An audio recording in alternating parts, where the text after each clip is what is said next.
Kevin Jackson Radio Show. What's up, everybody? Kevin Jackson here.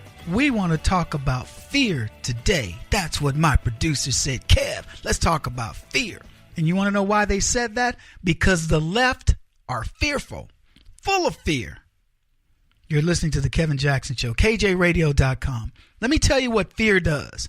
It makes a coward out of you. What do they say? A coward dies 1,000 deaths. It's the truth. And what we're witnessing with the Democrats is sheer and abject fear, something they haven't had to feel in ages. I talked about a tweet I got the other day, I read the other day, and it said something along the lines of, Democrats now understand what we felt like before we got Donald Trump. The majority of us had fear. We didn't know what the Republican Party was going to do because they were unpredictable. That's what makes something fearful. Think about when a dog bites you. I mean, a dog, maybe you just, you've met this dog the first time, whatever. You know what that dog is? That dog is afraid of you. It doesn't know what you're going to do. Any movement is foreign to it, but it works both ways. You fear the dog too. The problem when you have two things that are fearful of one another, nothing gets resolved. You know what Donald Trump has? Here it comes. Y'all ready for it? No fear. No fear. Man, you got to love that. Sammy Davis Jr. said, you always have two choices, your commitment versus your fear. How committed are you to what it is you stand for? Let me ask it this way. People listening to the Kevin Jackson Show, how committed are you to your children? How committed are you to your grandchildren? How committed are you to your way of life? The way of life you'd like to see your children and grandchildren and great-grandchildren and whomever live. How committed are you to that? Why do you get up every day and do this? You listen to people like me, you fight the battle in whatever ways, you donate, you're spending your time doing these things. Why do you do that? You don't have to. All that stuff that you do isn't going to amount to an iota. It's like dropping a tic-tac in the ocean in terms of the scheme of things, your dent to mankind, yet you do it. I'm not trying to get you to stop, especially on that donation part, because we got a movie coming out called Bleeding Blue. And we need to get some distributors. Hey, while I'm on that subject, if you want to sponsor this movie in your location, please contact me. To rent a theater, it's very simple. You find, an AMC or whatever. March the 30th is the date. You call up the theater. You say, I want to rent out one of your theaters on this day at this time. It's on a Friday, so it needs to be in the evening. Make it convenient. And rent the theater. It's going to be somewhere between $1,000 to $2,000. You can let people in there for free, like $10 a head or something like that. So it'll give you X number of seats, or you can charge them, get your money back, and then get us the overage if you have some, because we're going to have to still promote. But if you're willing to do that, get a group of people together. We would appreciate it more than you even know. I'm happy to work through any of the radio stations, whatever. I'd love to do it, and I'm gonna be at a location. Kevin Sorbo will be there. Kenny Latimer, who's my other partner. We're all gonna be spread around. Some locations are gonna be more marquee than others. I'm sorry to say, but it's just the truth. But any help you want to give in that regard, let us know, because you're gonna love this film. People are gonna come out amazed. They're going to say, Kevin, you're a star, baby. You're a star. And I'm going to go, you're right. Why am I even talking to you? No, I'm kidding. I will always talk to you folks. Anyway, fear. You have put the fear in the left. You know what just happened? They caved. They absolutely caved. Democrats caved. I mean, now the spin begins, but fine. Let me ask you this. How many moves ahead are you looking as to why did the Democrats cave? They caved because they said, hey, you know what? We're shutting this government down. It's going to be the Republicans' fault. And the polling said, no. It's really split. The Republicans are blamed 41% and we're blamed 36%. Let's stay the course.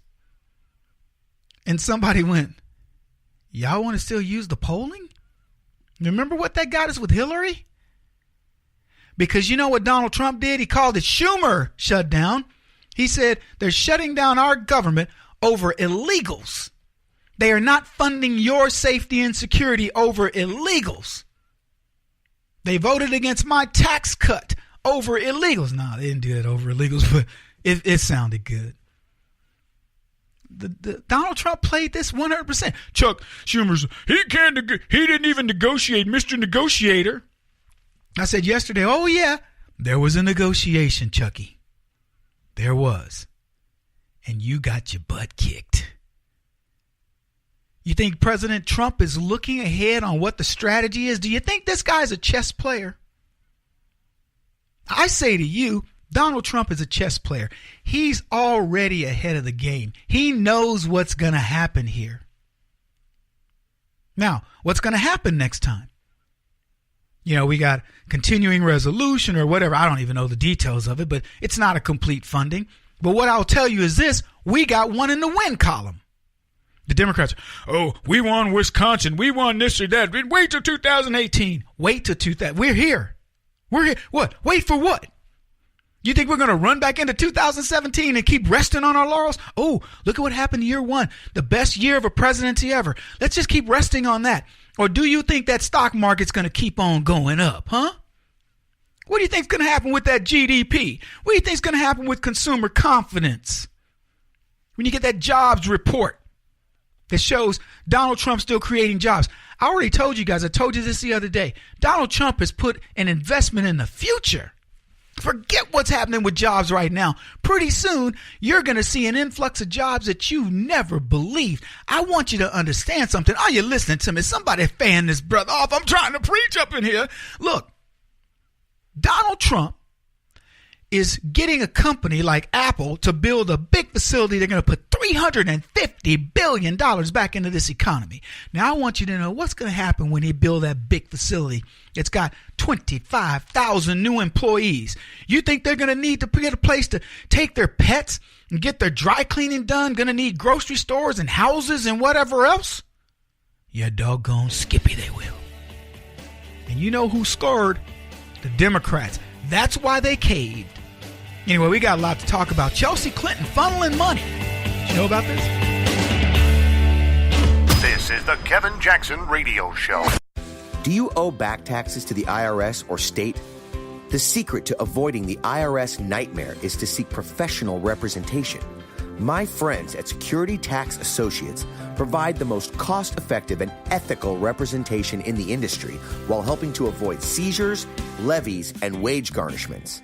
Security Tax Associates is here to ensure that the appropriate steps are taken to permanently eliminate any possibility of future tax burdens once and for all. For a free, no-obligation consultation, contact Security Tax Associates, 844-779-4177. That's 844-779-4177. 844-779-4177. Or visit them at securitytaxassociates.com.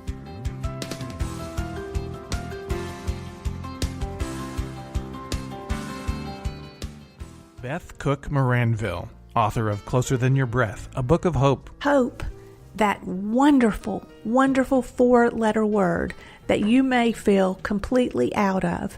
I wrote this book to give you great hope. It's not too late. If fetal position is an all too familiar place for you, I understand. If the next 60 seconds are too long, this book is for you. Wherever you are right now, whether you're dealing with divorce or death or sickness, take hope. You are going to make it through this pain. Don't roll your eyes. I've walked this road and I know it. The best is yet to come. Closer Than Your Breath, a book of hope from author and speaker Beth Cook Moranville. Can be found on Amazon.com or Kindle.com. For more information, visit closerthanyourBreath.com or on Facebook at Closer Than Your Breath.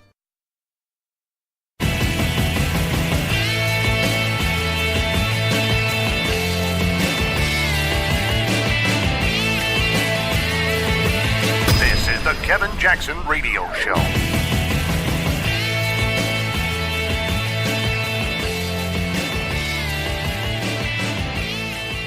Welcome, everybody. Kevin Jackson here. I got something to tell you about foreign policy that's happening. It's being impacted by your president, Donald Trump. It's being impacted big time. It's not being talked about. Yeah, welcome, everybody. Kevin Jackson here. kjradio.com if you want to call the show. 844-551-8255. Let me tell you what's happening. People are watching the United States get its act together. They're watching a man who is fearless. He does not care what you think. It's not that he's disregarding you. He's charted his course. See, that's the thing about fears. You got to know that you're ready for battle, and you have to accept that you don't always win.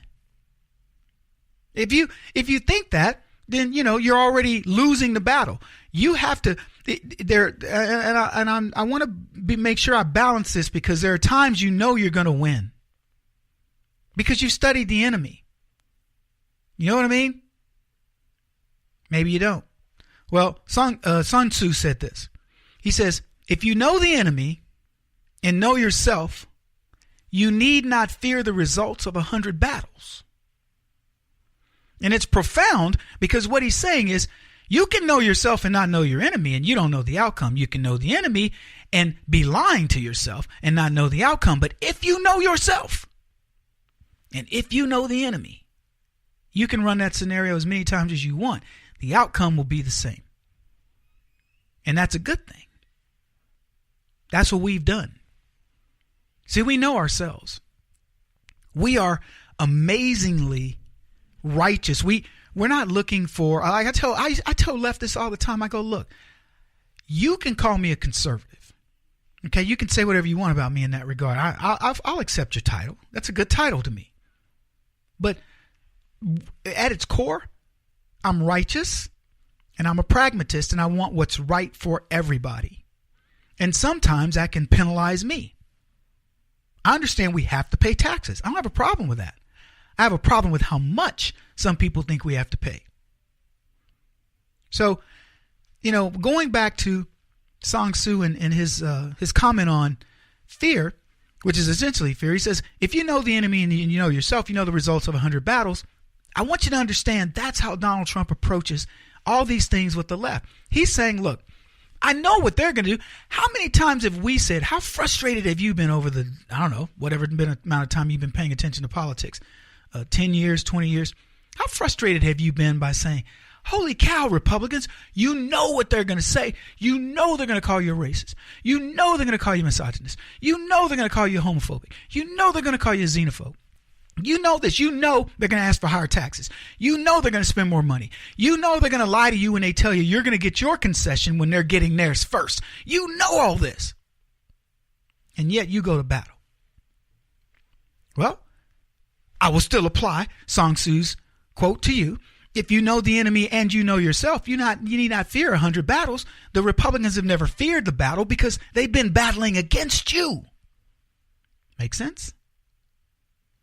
Well, it should. Now, I want you to apply that to Donald Trump. He knows exactly what they're going to do. When they propose DACA, he says, okay, I know exactly what you're going to do. You're going to want to get me to give you that, and then you're going to promise to give me something down the road, which means I lose my negotiation points. So I'm not going to do it. I'm the one driving this thing. I know myself. I know what I want. I know what the American people want. You will not get something from me without me getting something from you. I will tell you, there's a guy named Alex Karras. He does these negotiation classes. If you're ever flying in an airplane, in the old days, you'd always have an Alex Karras seminar on how to negotiate. And I would always crack up at people that would do negotiation. I would say, well, look, give me an example of how you negotiate something. And they'd say, well, look, if you'll do this, then and it happens in sales all the time. It's like a buyer will say, well, Kevin, can you get to, $1.15 a part? And you're like at $1.23. And they go, look, just get me to $1.15. And I'll watch rookie sales guys run back, and they fight for that price. And then they go back to the buyer and they go, hey, Mr. and Mrs. Buyer, I got you that $1.15 or whatever it was the price I said. And the buyer goes, okay.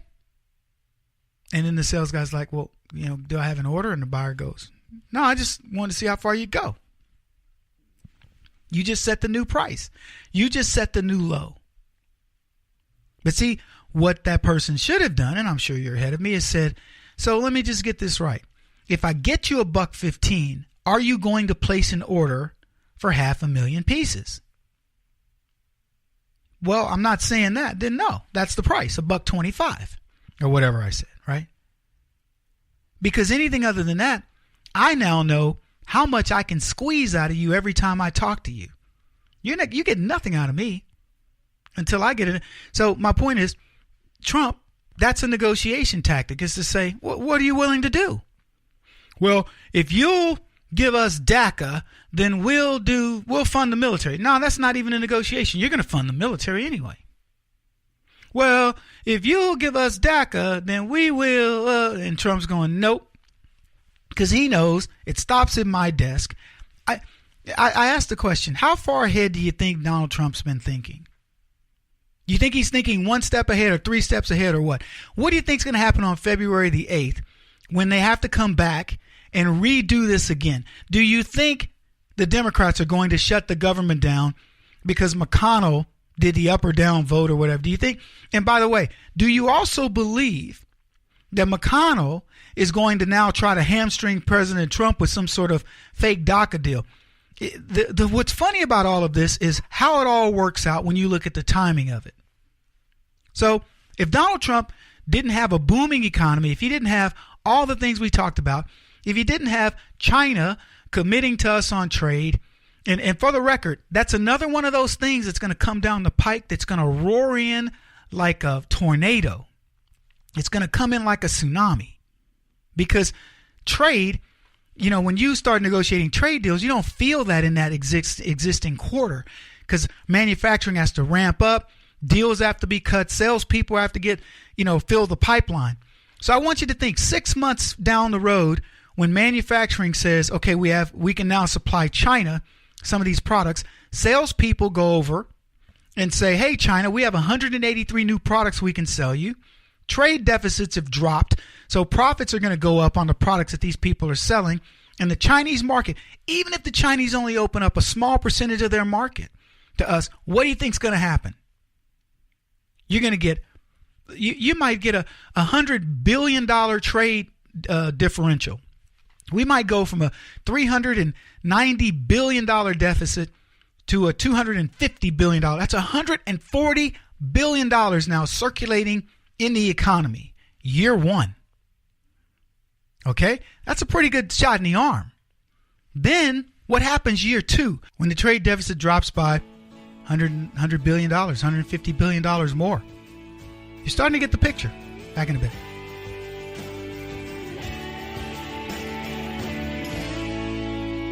This is the Kevin Jackson Radio Show.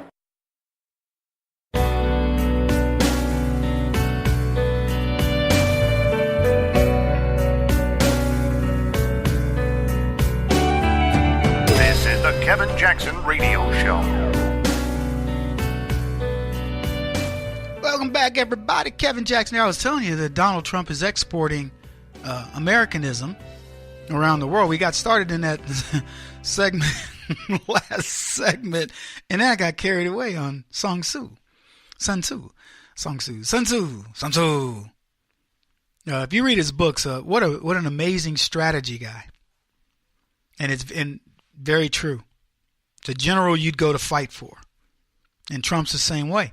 He's a general you'll go to fight for because he's going to give you a battle plan. This is what we're going to do. This is how we're going to do it. And he's clear. And so that's translating into things around the world that I don't think the world counted on. I'll give you an example.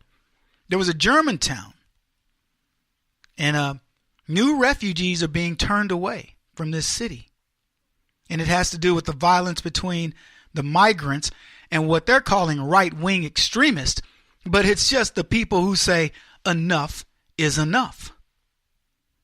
Officials in Cottbus, it's about, I don't know, from a miles perspective, let's say, roughly, 50 miles southeast of Berlin. They got a temporary ban after 2 male Syrian teenagers were arrested on suspicion of injuring a German teenager in the face with a knife. Just days earlier, a 15-year-old Syrian asylum seeker and his father were ordered to leave the city after he was allegedly involved in an assault along with 2 other Syrian youths aged 14 and 17. Now, let me tell you what's going to happen on our end with this immigration issue, illegal, refugees, etc. What's going to happen is America's going to say, if you're a refugee and you commit any crime at all, you're gone. If you're an illegal, a dreamer, whatever, if you've committed a crime, you're gone. And it's going to wipe out lots of them. And the left are going to complain. And Donald Trump's going to say, you're complaining about me removing criminals? Because that's what he's saying right now. ICE has amped it up. Let me ask you, do you think this city acted on its, I'm not going to say, certainly Trump didn't send a note by way of the Russians and tell them to do this. But do you think that they're maybe looking at Donald Trump, looking at what's going on in the world and saying, why can't we take this kind of a tougher stance? What is it that says that the country of Germany can make us change what we've built as a city or a city state? Who is it that can do this? Why should the federal government and all of its lunacy force this on us? Now, we could argue the 10th Amendment here in America, states' rights versus the federal government. Granted, California, you want to let HIV people infect each other and nobody consider it a crime. You want to charge people for air or whatever you decide. Let them smoke pot. Okay, if you want to be inside of your walls, there's not much we can do. But if you think that it's going to get outside of this, if you think that we're going to allow people to just come across the nation's bordering Mexico, you're wrong. If you think that your laws are going to supersede federal laws outside of California, you're wrong. That's why you have the federal FBI people.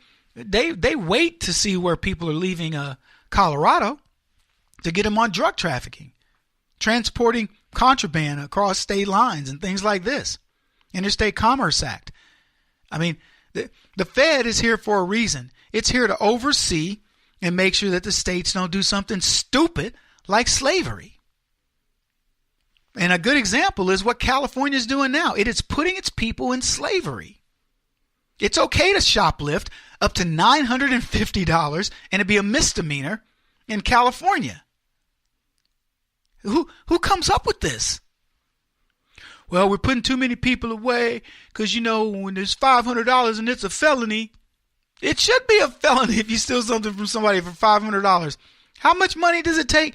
How many hours does a store owner have to work to pay for that? How much shrinkage do you think a man can handle if people are stealing $500 from him with practically nothing, with a slap on the wrist?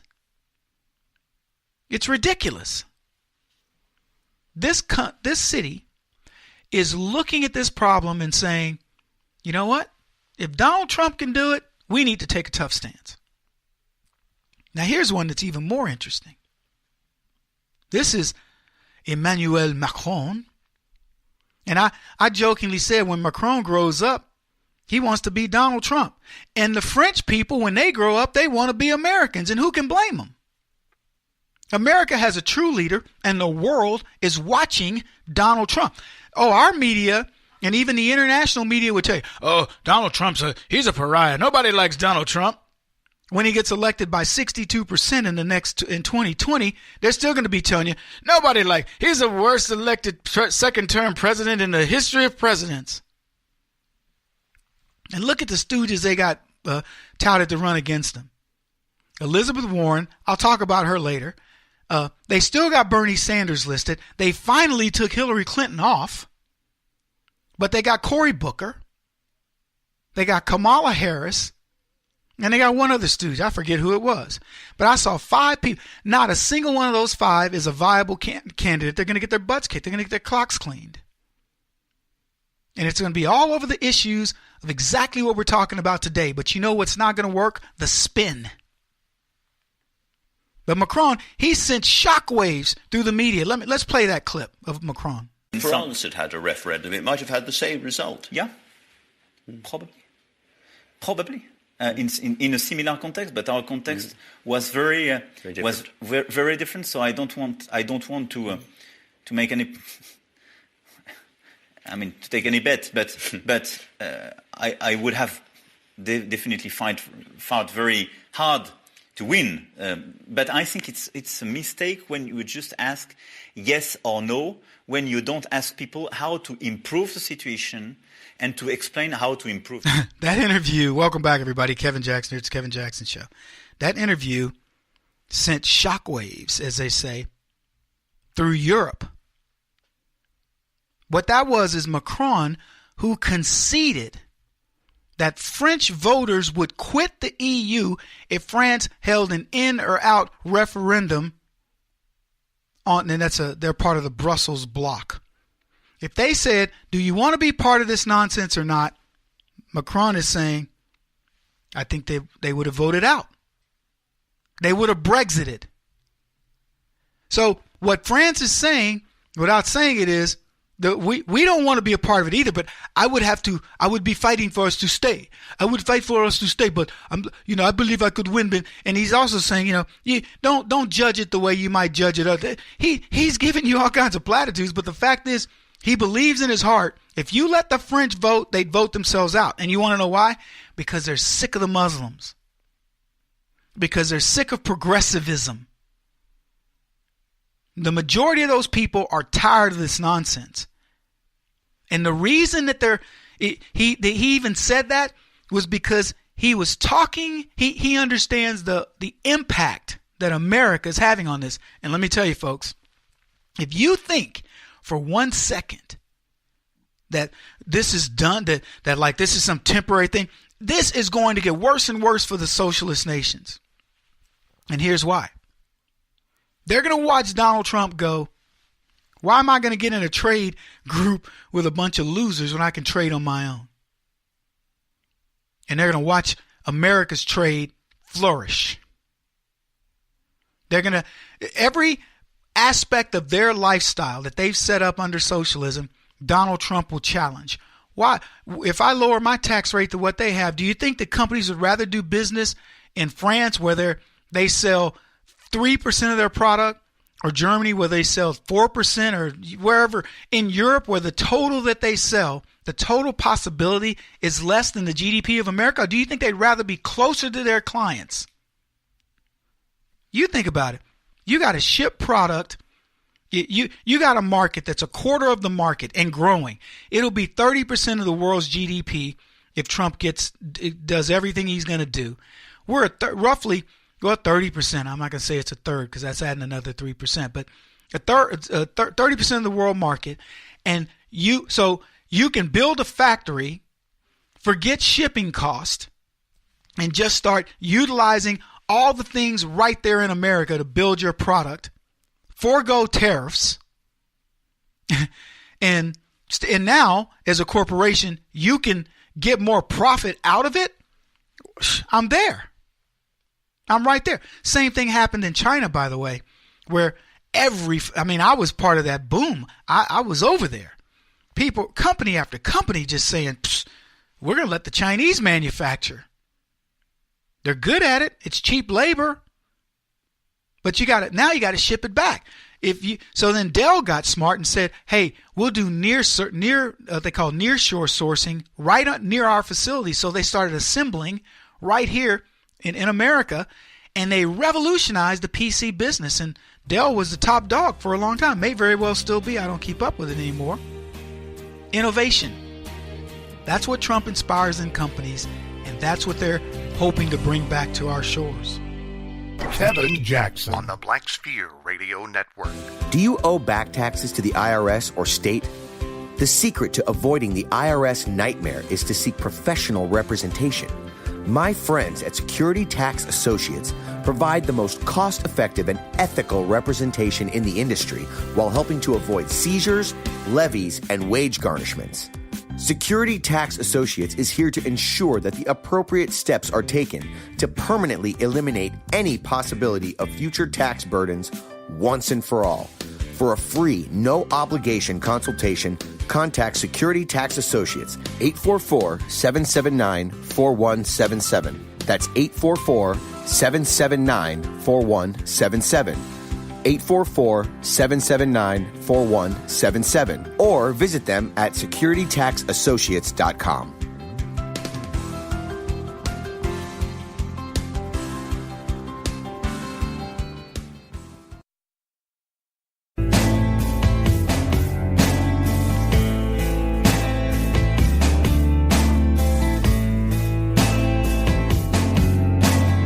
Putting an end to identity politics. This is the Kevin Jackson Radio Show.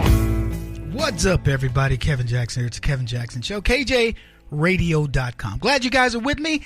Having a good time. I hope you are. Man, I got to tell you, I'm getting busy. Finally, we're getting on the road. We're promoting this movie, Bleeding Blue. And bleedingbluemovie.com if you want to check it out. The webpage will be updated hopefully in the next day or so. But we're opening March 30th. If you want to be a part of it, contact us at kjradio.com. Say, Kevin, I got a group of people together. We want to rent a theater for the movie on March the 30th. It's an easy thing to do. Just call one of your local theaters, especially the smaller theaters, and tell them, hey, look, we'd like to put it out.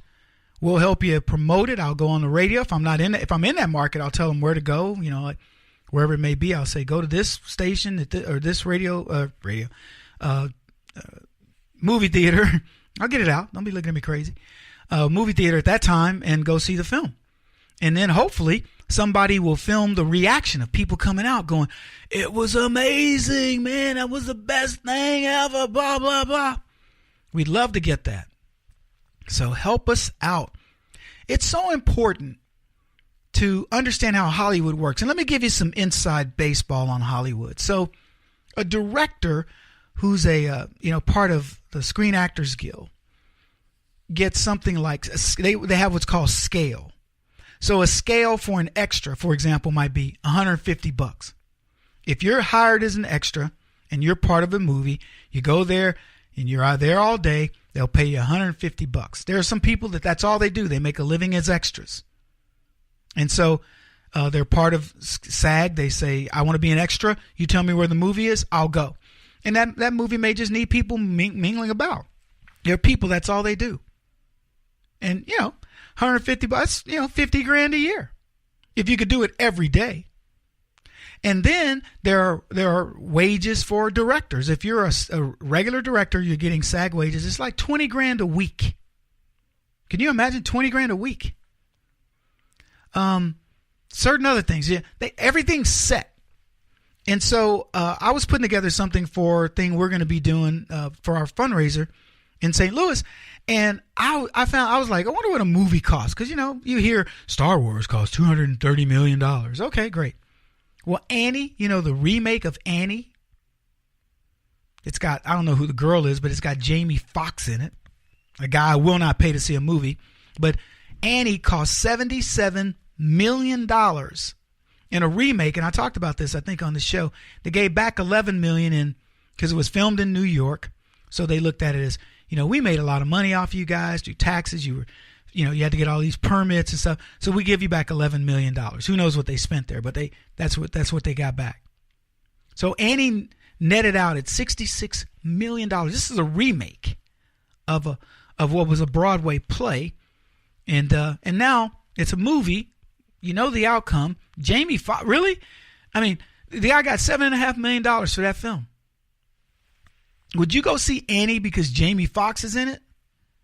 I'm telling you, they could have cast anybody. In fact, you can be guaranteed I won't go see a movie with Jamie Foxx. But they could have cast anybody. And nobody would have cared. So, I mean, I don't know how many black folks went to see Annie. So, long story short, it's outrageous. Films can be made for well under $5 million. Well under that. And then with the right type of distribution, if the conservative movement says, we want these types of films, the filmmakers can make lots of money. If you do a film for $5 million, which is a lot for conservative films, and it does $10 million, you've doubled your money. You don't need it to make $100 million. Now, Kevin made a film, God is Dead, Kevin Sorbo, and they shot that film for under $5 million, and it made over $100 million. So it was a home run, to say the least. But I promise you, Kevin would have been happy if it was $7 million or $10 million. And I doubt if it cost him $5 to make it, but maybe. So all I'm getting at is Hollywood's had a monopoly. They've run up the price of things to the point where you can't compete. They dominate what movies can go where. If you show that film there, you won't get our film. They do all kinds of stuff. And now's our time to finally say we can get back at them. That's what this is about. So we make a film for well under $1 million.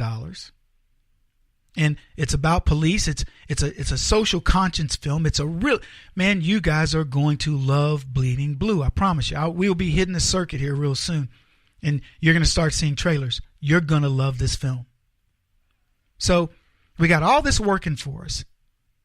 And I said to Kevin, and I'm talking to Sean Hannity and saying, look, guys, Kevin's a filmmaker. He's got the reputation for it. He's Hercules. Sean, you got a lot of money.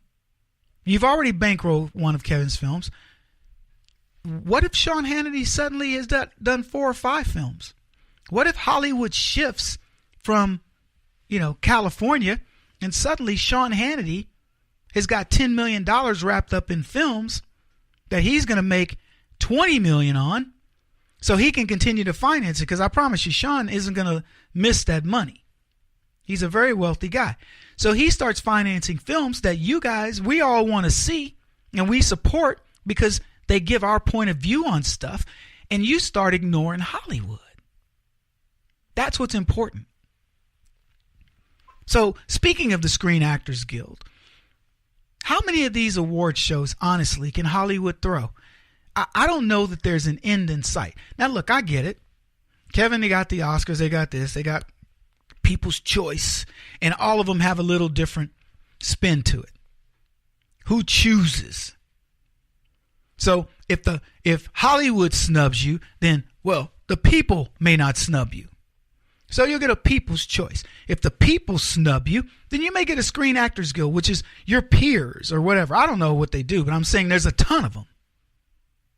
And so I didn't watch the Screen Actors Guild any more than I would watch any of these other self-indulgent awards. I think they're silly. But I want to read to you what was so powerful about the Screen Actors Guild awards that just happened the other day. I wanted to talk about this yesterday, which was, the day after the awards. And I started on it and then I got sidetracked. So I'm getting to it today. But what I want to tell you, I think is relevant. So here's what I'm going to read this. It says this. They may be respected Hollywood veterans, but Nicole Kidman and Gary Oldman struggled to hold back the tears as they were honored at the Screen Actors Guild Awards on Sunday night. For an emotional Nicole, get this, battling both flu and a lack of sleep. Her award was proof that actresses are no longer washed up at 40. While Oldham, it was the recognition from his peers that so moved him.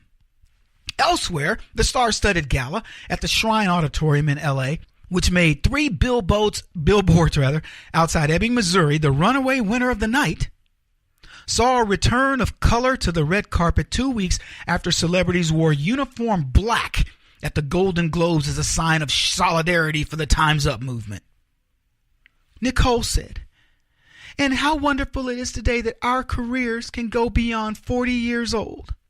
20 years ago, we were pretty washed up by this stage in our careers. That's not the case now.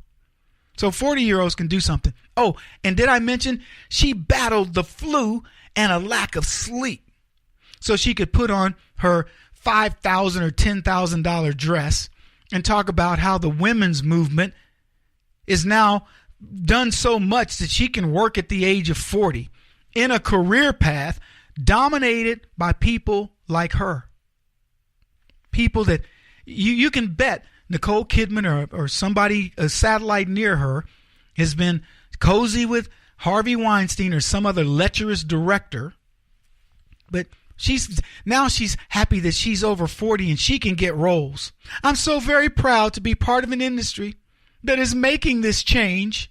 We have proven that we can do this, but only with the support of that industry. She's actually extolling the virtues of an industry that's on the heels of one of the biggest sexual harassment scandals on the planet. Unbelievable. And what about James Franco? He attended the SAG Awards, first public appearance since he was accused of sexual harassment. They said he dodged the red carpet, but he was seen at a table next to his girlfriend, Isabel Paxson, applauding as the show got underway. He was nominated for Outstanding Performance by a Male Actor in a Leading Role, but he lost to Gary Oldman. But he had worn a Time's Up pin to the Golden Globes, but he got criticized when 5 women came forward and said, "You're a big sexual harasser." But you know what he did? He took the fall. He said, I'm willing to take the fall. These are false allegations, but I believe in the cause, so I'll take the fall. Bunch of hypocrites. He won't stop until he's the top-rated radio talk show host in America. What kind of weird competitive freak are you? This is the Kevin Jackson Radio Show.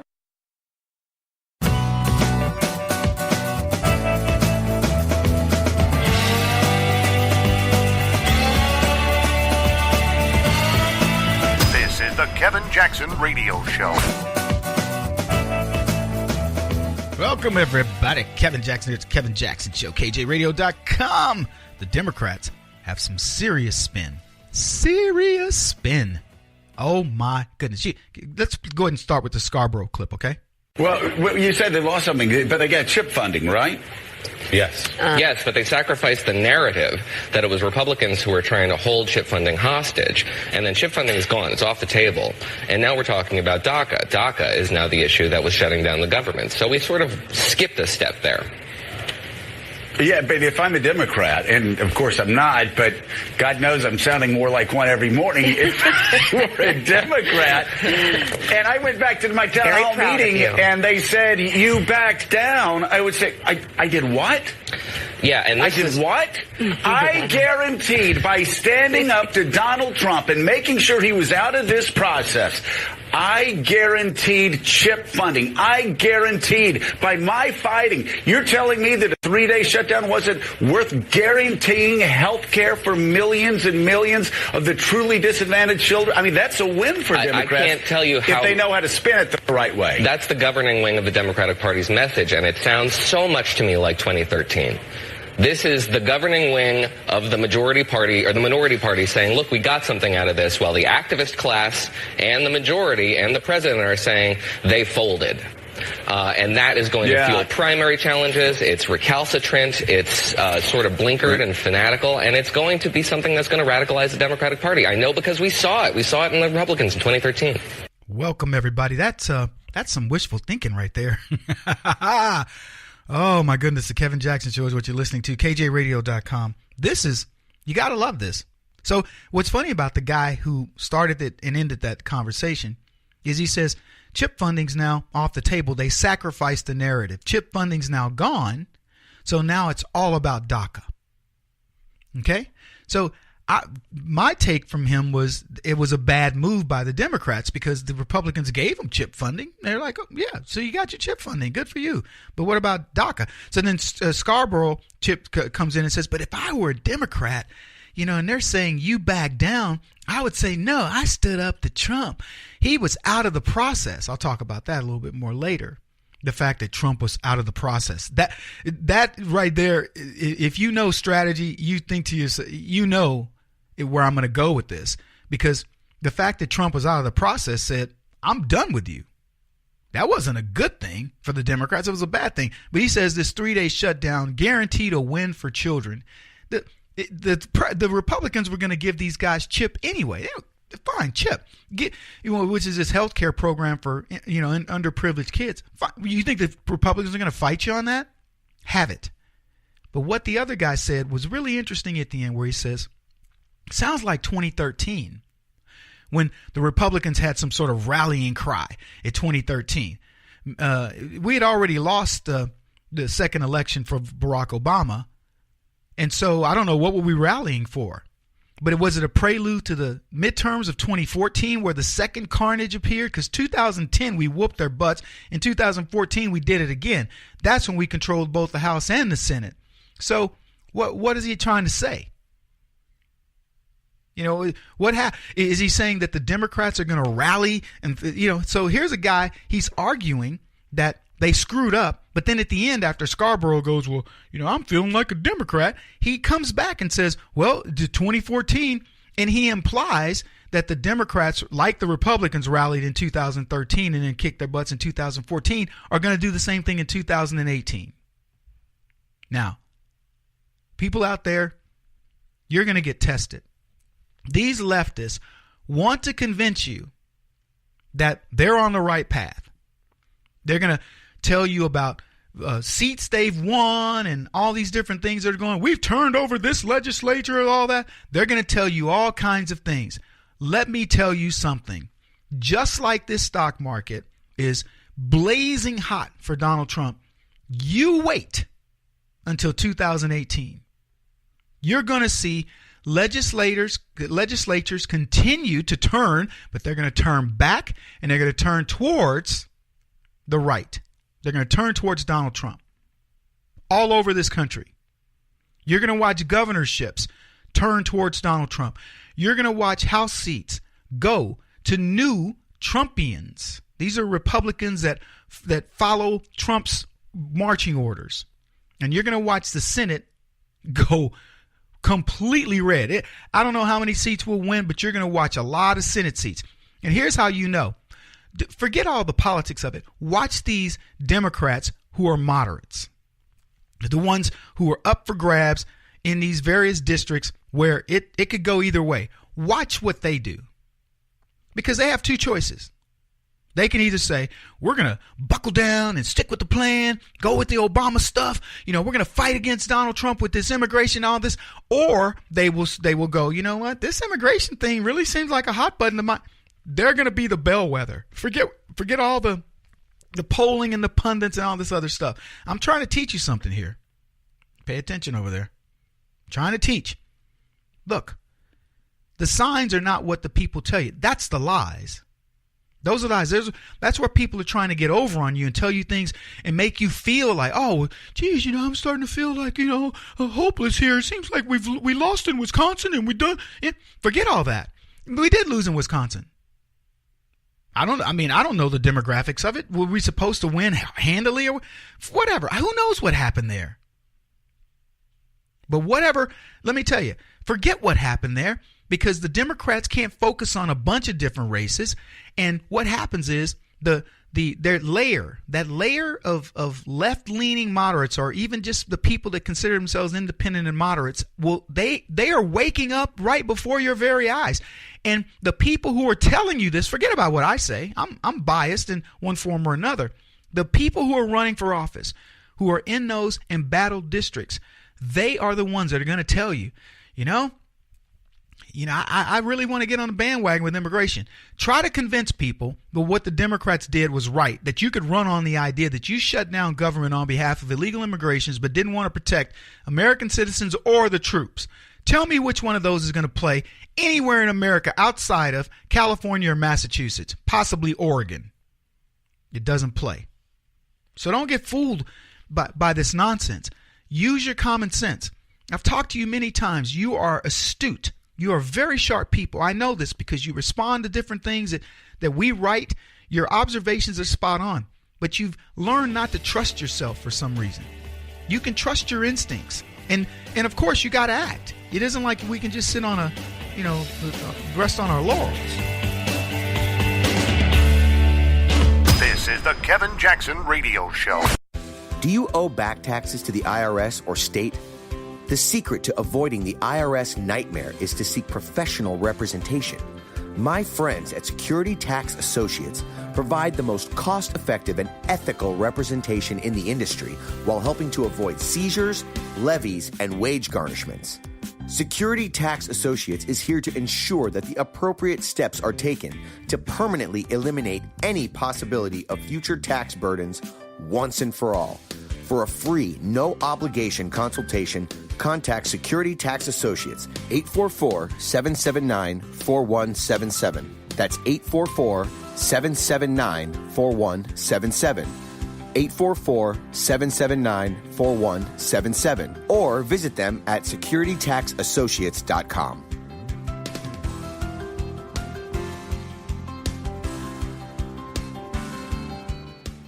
Beth Cook Moranville, author of Closer Than Your Breath, a book of hope. Hope, that wonderful, wonderful 4-letter word that you may feel completely out of.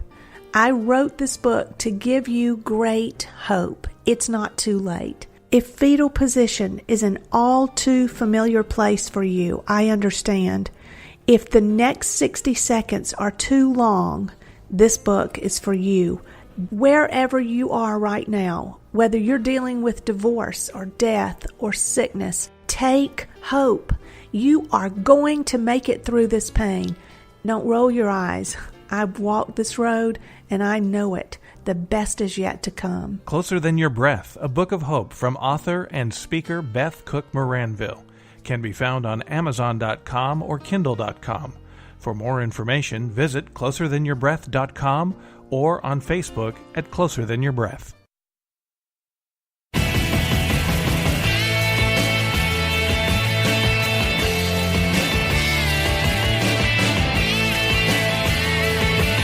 This is the Kevin Jackson Radio Show.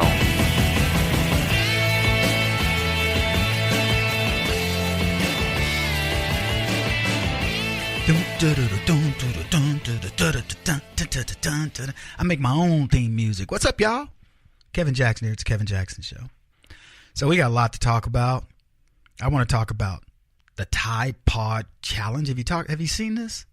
Have you seen this? I mean, I've seen the little gushy gooey thingies, and I've never wanted to eat them. I knew what it was. I could see keeping it away from the little children. Don't let the little children get to the Tide Pods, please. Adults taking... Well, not adults, millennials. And you know, you can be a millennial now till you're 65 if you're a leftist. They never grow up. I could see little kids seeing these as candy, and that's why it's tough to get the thing open and all that stuff. Yeah, I do laundry. What you looking at me for? I got no maid.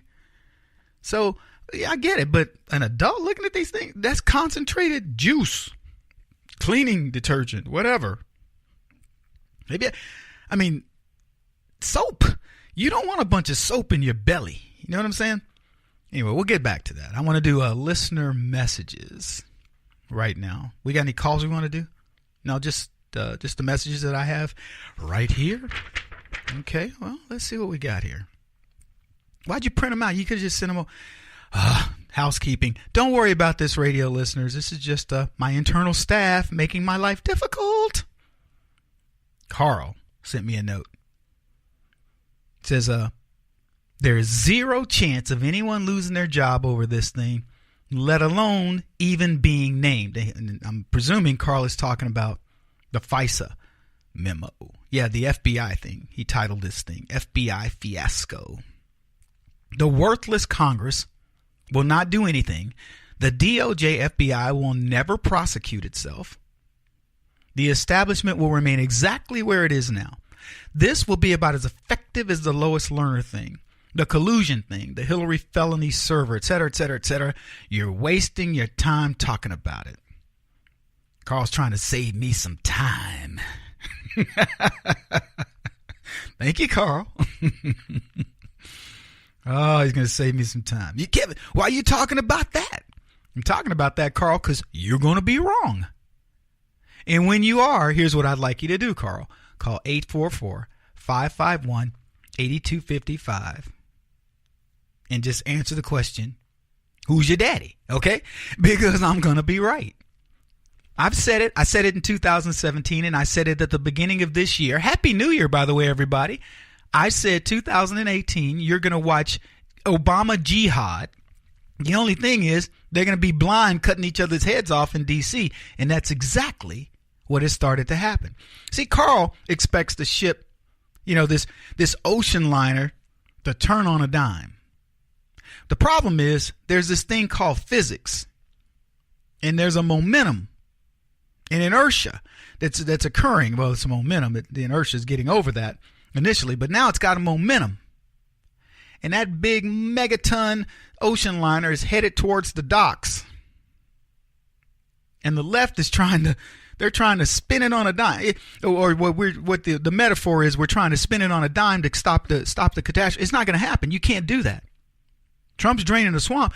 He's draining the swamp as fast as you humanly possibly can do it. That you can't drain the swamp any faster. I'm sounding like Trump.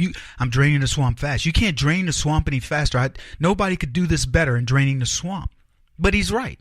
Well, I'm right in playing him. You can't drain the swamp faster than Donald Trump. How much do you expect to happen that quickly? Donald Trump takes office. It's still got Obama's apparatus in place. And Trump says, okay, fine. I got to get in here. I got to settle in. I got to understand where I'm at. And so he's maneuvering through the whole, situation there. Crooked as the day is long on both sides of the aisle, Republicans and Democrats. And you think that it's just going to magically happen.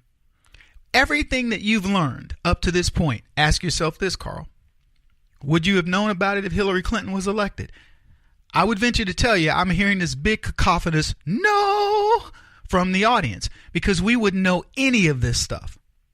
The fact that it's now we're seeing the light of day, this stuff is starting to come to the light of day, is amazing to most of us. Ask yourselves, would you have ever predicted that we would be, getting FBI text, FISA memos, and so on and so forth? Of course. Nobody would have predicted that under Hillary. Trump is little by little doing it. And not only that, he's doing it brilliantly because he's letting them do it. I told everybody it would be different if Trump said, okay, well, I'm firing Mueller and I'm putting in Trey Gowdy. And then you bring all this up. Oh, it's a conspiracy, man. It's just against Hillary Clinton and Barack Obama. It's just trying to mess up a black man legacy. They'll be talking all kinds of trash. It's all their people. And they're scared crapless. So, Carl, you're wrong on this one, bro. Hate to tell you.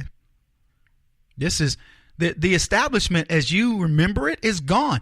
It's difficult for us to think, wow, we're actually going to get control of government. We actually now understand where things are.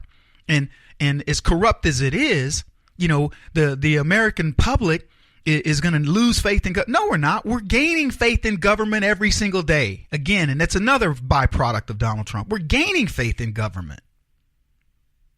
There are bureaucrats up there who are ideologically opposed to Donald Trump. But you know what? They are Americans.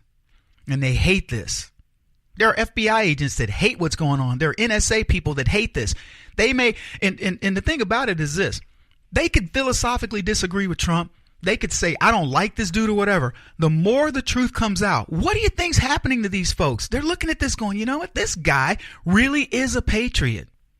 He really cares. It's not just, ego. It's not a bunch of, Donald Trump just wants to be in the limelight. It's none of those things. How many of those people do you think are being won over little by? Look, I get these are professional bureaucrats. Carl, I completely understand what you're saying, bro. I do. We had lost so much faith in the system that I understand you getting there. But I told everybody, I said, look, it's always darkest before the dawn. Let's go cliche, right? The fact of the matter is you got the right person in there for the job. And now the left are, if you don't, look, in D.C. right now, all these leftist think tanks, etc., they don't know which way is up. The playbook for them has been burnt right before their eyes.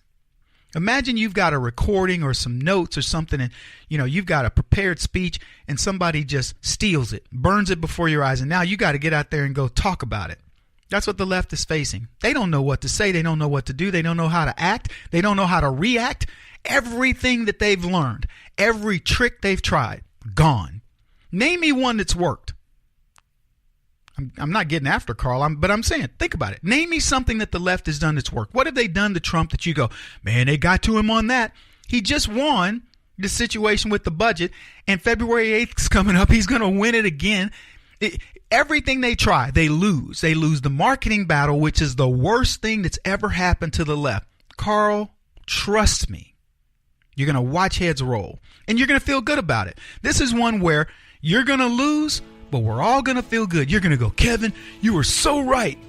But you got to call and answer that question. Who's your daddy?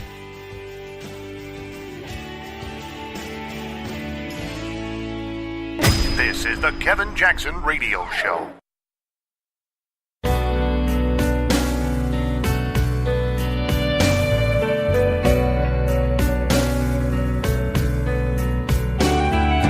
This is the Kevin Jackson Radio Show.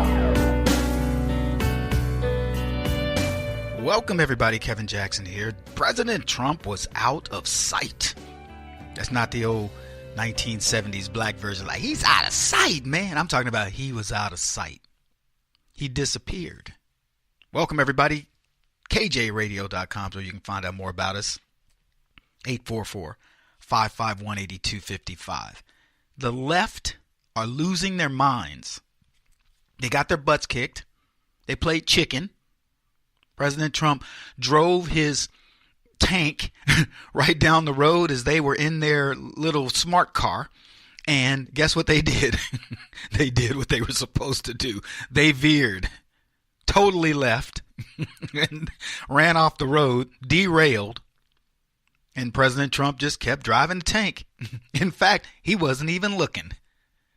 Oh, man, talk about getting your butt kicked. But it isn't just the butt kicking that bothers the left. Because they caved, as you guys know, they caved and said, okay, we're going to fund the government through February the 8th, and we'll regroup. And that's all you're hearing them talk about. We will regroup, and we will come back, and we're going to be stronger than ever. Stronger together. Wasn't that Hillary's slogan? Stronger together. Really?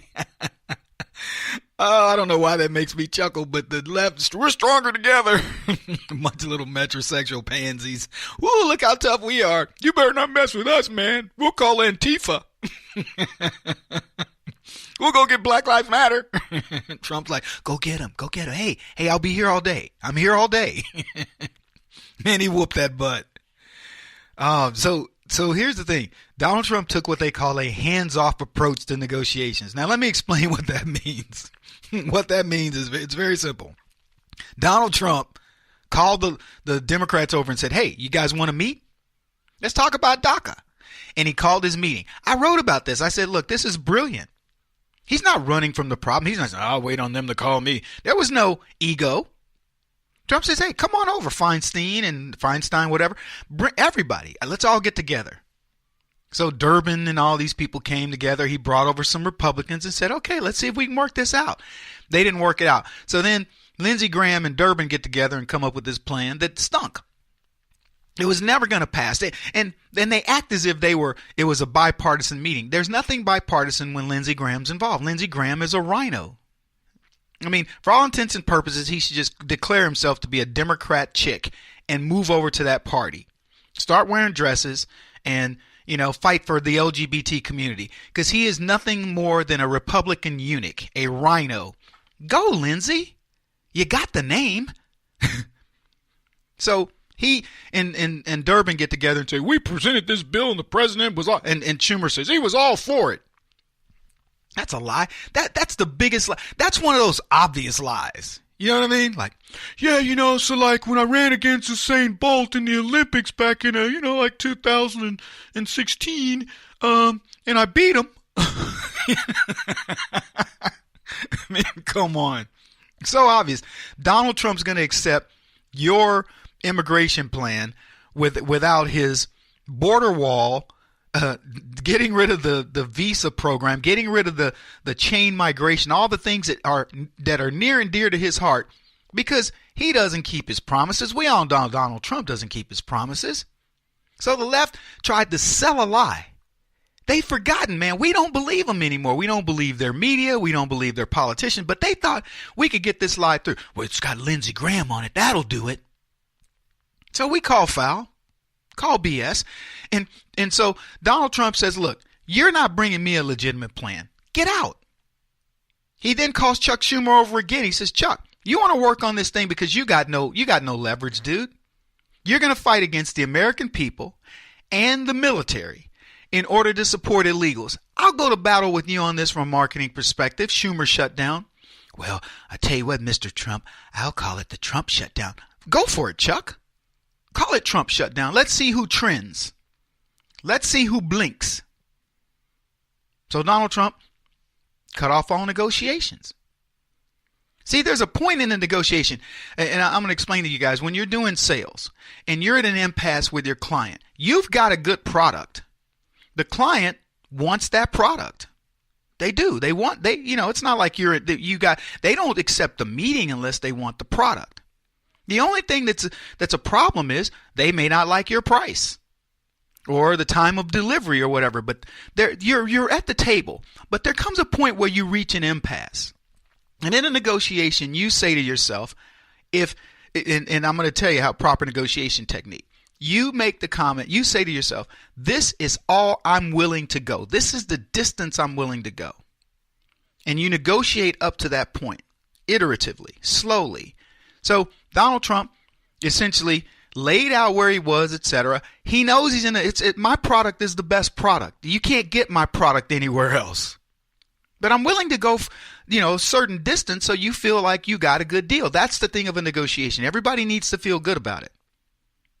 But then there comes a point when you have the best product and you've got the negotiation strength, you say, you know what I'm going to do?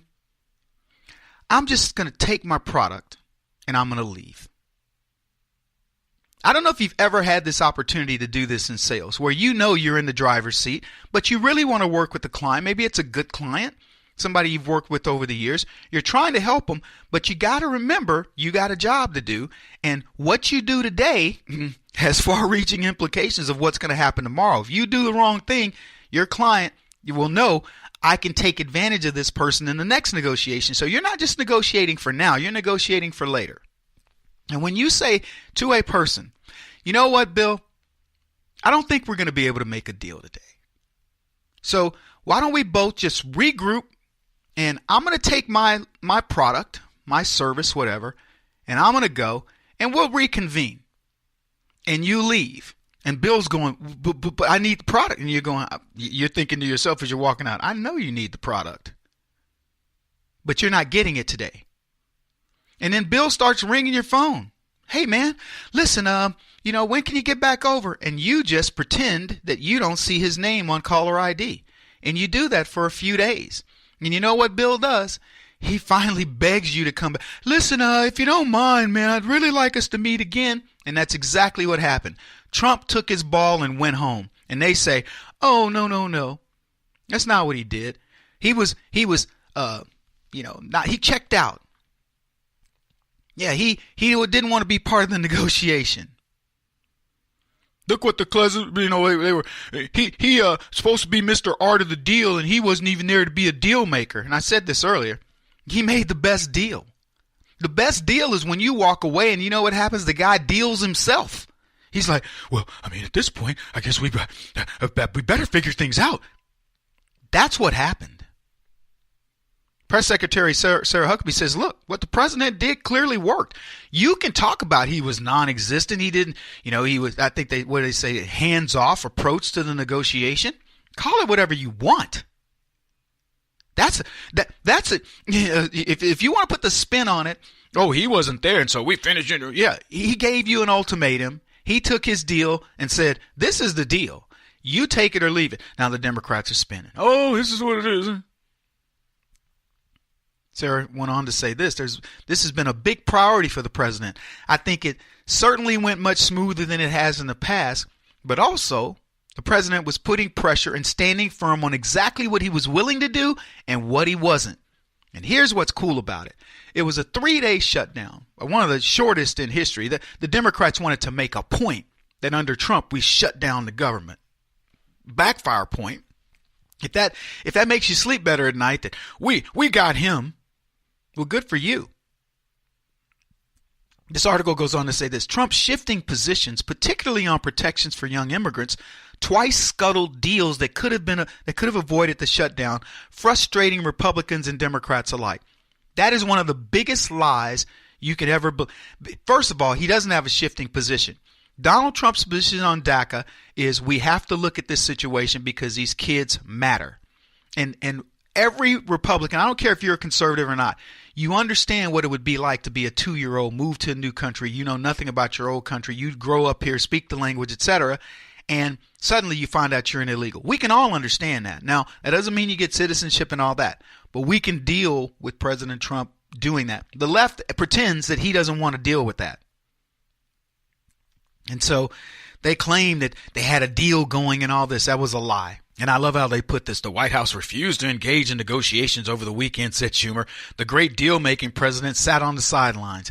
That is a guy, that is a loser who's trying to look for anything. Throw me a lifeline and make people think that I'm really something special.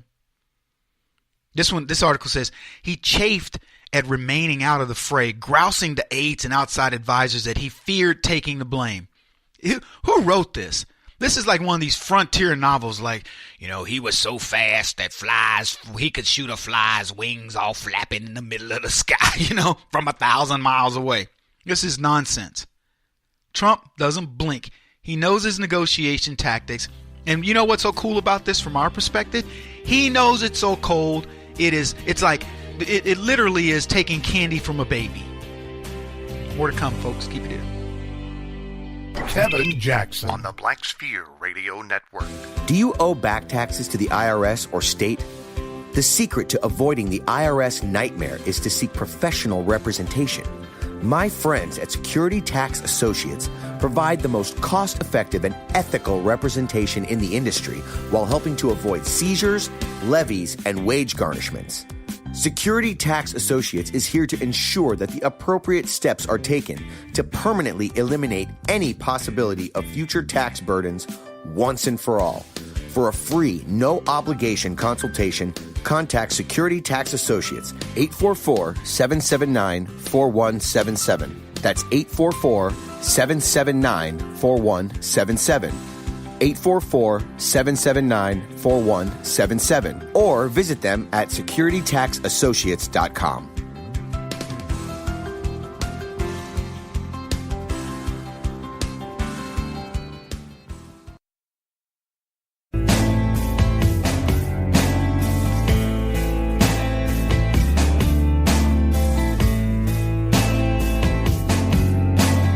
Putting an end to identity politics. This is the Kevin Jackson Radio Show. Oh, to be a white man today. Goodness gracious. Is there anybody under more attack? Welcome, everybody. Kevin Jackson here. It's the Kevin Jackson Show. kjradio.com, 844-551-8255. White men. You are so under attack. I was on a plane with a young white male on his way to California to do his job. He's a manufacturing guy. And I said to him, man, you're a millennial. You're under attack. He goes, I know. God, man. But he was one of these left-leaning guys. Didn't quite know how to handle it. I shored him up. I want you guys to understand. I made him understand. Be proud that you're a male. Be proud that you're a white male. Don't let anybody talk you out of that. Did you have a choice? Let me ask you, all you white guys out there, did you have a choice?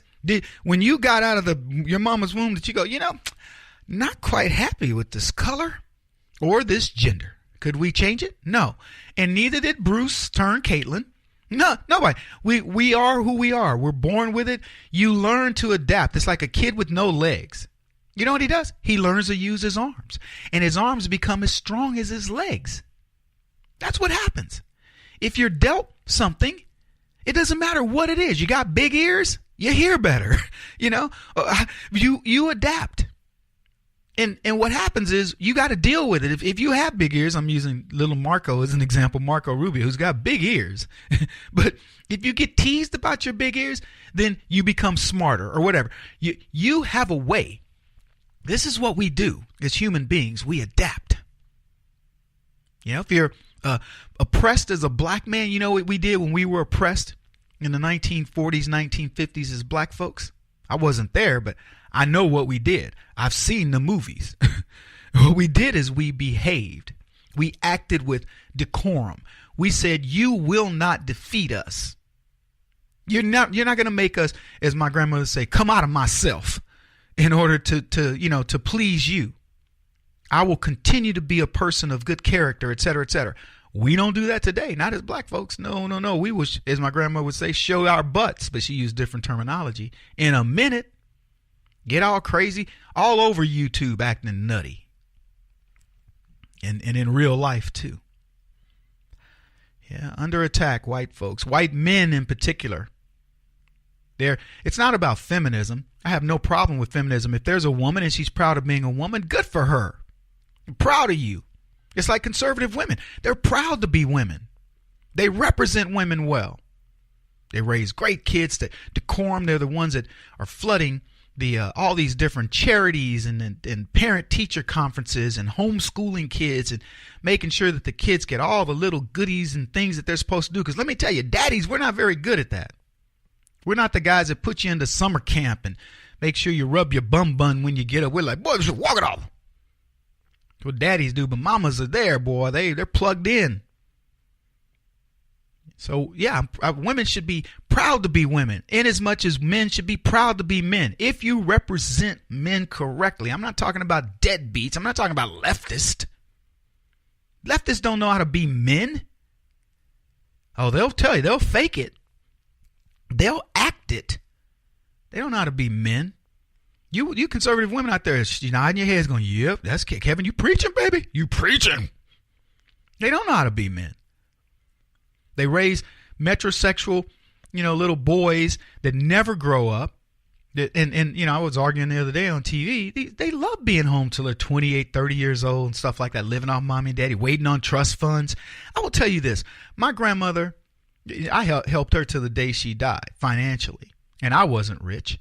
But I'll tell you this. If she had been rich, I wouldn't have given 2 seconds of thought. When she died, everybody believed my grandmother was hoarding money. And I was like, I knew what she made her entire life. There was no way she was hoarding money. She would have had to be a financial genius. She would have had to been the mistress of Warren Buffett. You know what I'm saying? There's just no way. And so my uncles are like, trying to figure out. And so one of my uncles made the comment, well, we got to make sure, Kevin doesn't do that. Implying that I was going to be the one dispute, and probate over my grandmother's will. And I was like, look, I don't know why he would say that. I don't care. I have relatives now who have money. I hope they I wish, quite honestly, they outlive me. I don't want a nickel. I don't look for. Would it be a surprise? Yeah, I had a friend recently that just got a $35,000. It was a family split of a when somebody died, and inheritance. Thank you. I was gonna figure it out. I was right there, but you beat me to it. Anyway, and he got $35,000 of newfound money. Could I use $35,000 of newfound money? Absolutely. But I didn't, I wasn't like, oh man, you so lucky. Yo, somebody died and you got money. That is so morbid. Totally morbid. Anyway, that's not even what I was going to talk about. I want to talk about William H. Macy and the SAG Awards, because Macy, he came out later and he was upset because he says men are under siege. Do we have the clip? Thank you, my fellow actors. That was not planned. Anthony and Aziz and Larry and Sean and Mark, good to see you again.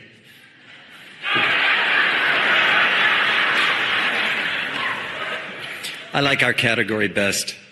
A couple of years ago, I was privy to a conversation where my friend David Mamet, who was really my mentor and taught me everything I knew, was talking to a journalist, and the journalist said, actors have a weird job. We just tell lies for a living. And Dave Mamet said, no, an actor's job is to tell the truth. And after a confused conversation, the journalist finally said, well, I think we're saying the same thing. But they weren't. And even though our lines and the stories we're told are given to us by writers, it's our job under those imaginary circumstances to find the truth. And I think it's a glorious way to make a living, especially in this day and age when so many people either can't recognize the truth or don't think it's important. And to my fellow nominees, you're very good at doing that. And if you will indulge me, Felicity Huffman, I love you so much. And Sophia and Georgia, I'm proud to be your dad. Thank you, folks. Thank you, my fellow actors. So I talked earlier about William H. Macy. I love the guy's an actor. 67 years old. And they gave him a gong performance because after he did that, he came out later. He'd been honored for the series he's got on Showtime called Shameless. I've never seen it.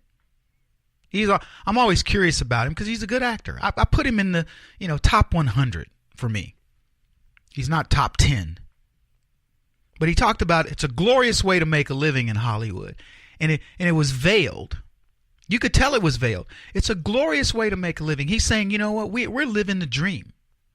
But he's also realizing that they're squandering the dream because Hollywood is now so fixated on misandry, the hatred of men, and the downfall of men that nobody's safe. Dozens of sexual harassment claims, misconduct allegations that are circulating in Hollywood over the past, few months? And he goes on to say this after the fact. He says, you know what? It's hard to be a man these days. He said this after he accepted his reward. And when you go back and you listen to that speech, you can almost feel when he thanked his daughters underneath there. He thanked Felicity Huffman. He's saying, look, guys, you know what type of person I am. I'm not saying he's under any allegations of that, but he's going, where does this end? Why can't we just do our jobs? We have an amazing thing here in Hollywood.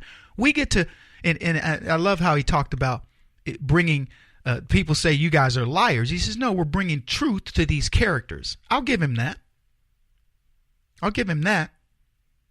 And if you leave it in that context of Hollywood and say, yeah, you people get to come out and bring people to life. You get to make me like the bad guy, Anthony Hopkins, because I cheered for Hannibal Lecter many times. But the truth is, in real life, I don't cheer for that guy. You make me cheer for him in Hollywood, but I'm not going to cheer for a guy that kills people. Because the truth remains the truth. In Hollywood, you can turn a line to the truth. But not in real life. In real life, truth is truth. And he says this. He went on to say, I think a lot of us feel we're under attack. We need to apologize, and perhaps we do. And perhaps we are. But we'll keep talking. To repeat, I'm blessed that I'm in this business. That's a cautionary tale to say, look, guys, do you want to ruin what we have here? You're ruining this. He's not taking full responsibility. He's not saying it here. Perhaps we do, and perhaps we are. The perhaps are the key words. Perhaps we do, but perhaps we don't. Perhaps we are, but perhaps we aren't. But he knows he's got to couch that in Hollywood because people will take it the wrong way and then career over. He's saying to Hollywood, when are you going to end this nonsense? Because you need to. Back in a bit.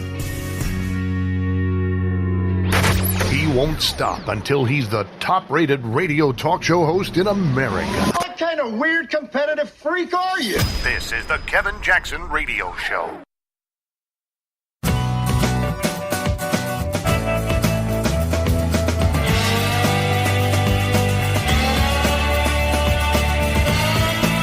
This is the Kevin Jackson Radio Show.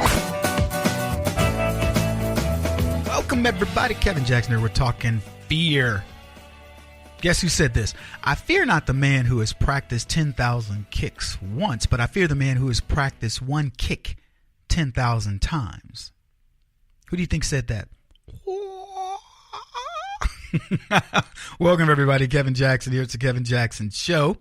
kjradio.com. You can also give us a call at 844-551-8255. Bruce Lee said that. Bruce was practically everybody's idol when I was growing up in terms of martial arts. Everybody's idol, man. You would clamor to still go see a Bruce Lee film. But Bruce is right. Same thing I say to everybody I've trained. I said, you perfect something that I teach you. A couple of things. Most people leave you alone. I have a guy I teach, and I just teach him defense. I charge him, run at him, throw kicks. All he does is defend. We've been doing that for a year. A year. Can you imagine? You haven't learned a single. I mean, I've taught him some offense, but not much. The focus of our training is nothing but getting out of the way. And what I told him was, and what's interesting, this is a dude, he was a bodybuilder, professional bodybuilder. Beautiful physique. He's in shape like crazy. And he says, Kevin, when we met, he goes, I've never been in a fight. He goes, I wouldn't know how to fight for any reason whatsoever. He's just been, that's foreign to me. And I said, great, let's start training. And I said, since you don't know offense, how about we do this? How about we focus on defense? Which, by the way, I do that with most people anyway. And so I taught him how you divide your body into quadrants, closed stance, open stance. And I said, now I'm just going to throw at you. I'm going to throw a punch at you. And I want you to see how the body reacts. I want you just to watch the timing of the body. And, I throw my right, from the back and south in a regular traditional stance. And I'd throw my punch and I'd say, now watch how your body can just get out of the way.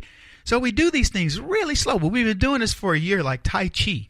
I throw my right or jab at him and, right, left, throw a back leg kick, a front leg kick. And all he does is he's got to get out of the way. He's got to recognize it. You see, the body's uniquely positioned for something. Here's what's cool about the body. And this is something that your mind understands too, okay? Not just the physical nature, but the mental aspect of this. You are programmed to recognize movement. Did you know that? So if somebody's hiding and all they do is move their thumb, your mind is programmed to look for only the movement, only the change in a scene. That's kind of fascinating when you think about it, because it's not just the physical change. Your mind is also programmed to recognize a change in, say a mentality or something like that. You can watch people's, I don't know if I'm explaining it correctly, but a change in a piece of paper, for example, or those things you used to do, like I don't know if it used to have it in the paper where it would say, look at this picture, look at that picture, and tell me the difference. Okay, you're programmed for that. You're programmed to see the difference between what somebody said in a clip. When you hear it, you can hear the difference. You can hear the difference in intonation. You are programmed for change, to detect that. That's your survival mechanism. That's right. So, as I said, you practice these things over and over and over, and you get to the point where you go, I'm pretty good at this. And that's what we've done. We've learned the differences, the changes, the nuances. And you know what we've watched over a period of decades? We've watched the media make these slow changes, these incremental things. They don't appear big, and then suddenly, now you see it as clear as day. This guy that I'm training, you throw a punch at him in another year, not even in a year, to be honest with you, he can get out of the way of most stuff. So now I throw punches quickly quicker at him. And he's like, and all he does is he just shifts his body and he moves you out of the way. So I asked him, I said, now, you still haven't been really taught how to counter. And he's a strong guy. I mean, this guy's a former bodybuilder and he's still in great shape. I said, I haven't taught you how to counter yet. I said, but here's what I've taught you how to do. I've taught you how to get out of the way, which will get you out of 95% of any fight you get into. Guy throws a punch at you, you just move him out of your way. He's like, what? Then he throws another punch at you or a kick at you, and you move him out of the way. And you're just looking at him like, I'll be here all day. You haven't hurt him. You haven't had to do anything. That's where we are. We're just moving these guys out of the way. But wait till you learn how to counterpunch. Wait till you learn how once he gets by you, pop, you can just come across with that right while his body is being moved out of the way under its own weight, and you send a little love tap at the end of it, and he's on the ground. That's where you are. You are now ready to start delivering these punches to the left, because you've done your kick, you've done your punch, you've done your evading whatever thousands of times. So it was funny. I hear people talk about Trump's negotiation with the Democrats. It's so laughable. It's so laughable. The Democrats believe themselves to be good negotiators. They're not. They're good litigators. They will find the loophole in this or that. Trump's as good a litigator as they are, but he's 10 times the negotiator. Trump has negotiated more deals in a month than most people will probably negotiate in 10 years. It's so easy.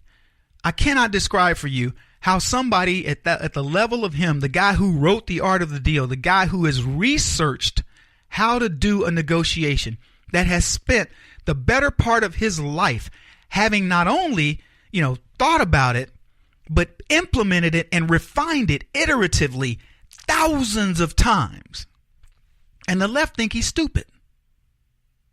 So they're approaching him that way, and at every turn, he's pushing them out of the way. No big deal. Doesn't even have to throw a counterpunch. They were like, where was he in this negotiation? He was a ghost. He just moved them out of the way. They're throwing punches. They're flailing. Going at him. He just shifts over to the side, and they go run right past him.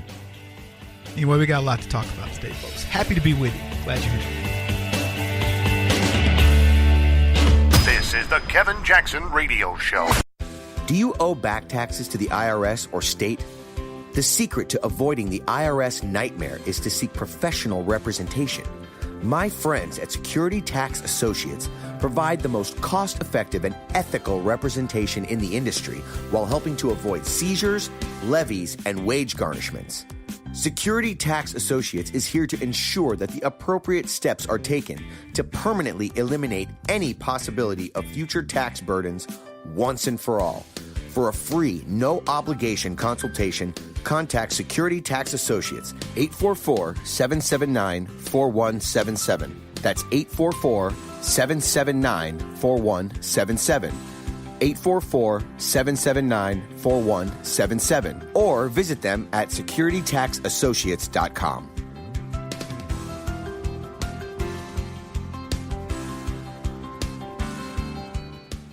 Beth Cook Moranville, author of Closer Than Your Breath, a book of hope. Hope, that wonderful, wonderful 4-letter word that you may feel completely out of. I wrote this book to give you great hope. It's not too late. If fetal position is an all too familiar place for you, I understand. If the next 60 seconds are too long, this book is for you. Wherever you are right now, whether you're dealing with divorce or death or sickness, take hope. You are going to make it through this pain. Don't roll your eyes. I've walked this road and I know it. The best is yet to come. Closer Than Your Breath, a book of hope from author and speaker Beth Cook Moranville, can be found on Amazon.com or Kindle.com. For more information, visit closerthanyourBreath.com or on Facebook at Closer Than Your Breath.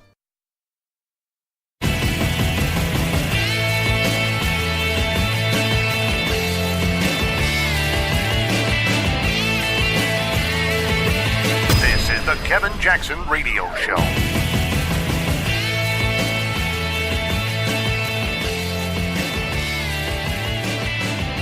What's up, everybody? Kevin Jackson here.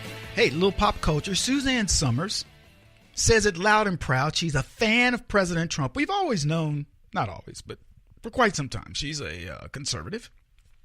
She says, by telling people that she's a Trump fan, however, she's committing political suicide. Career suicide. Well, possibly.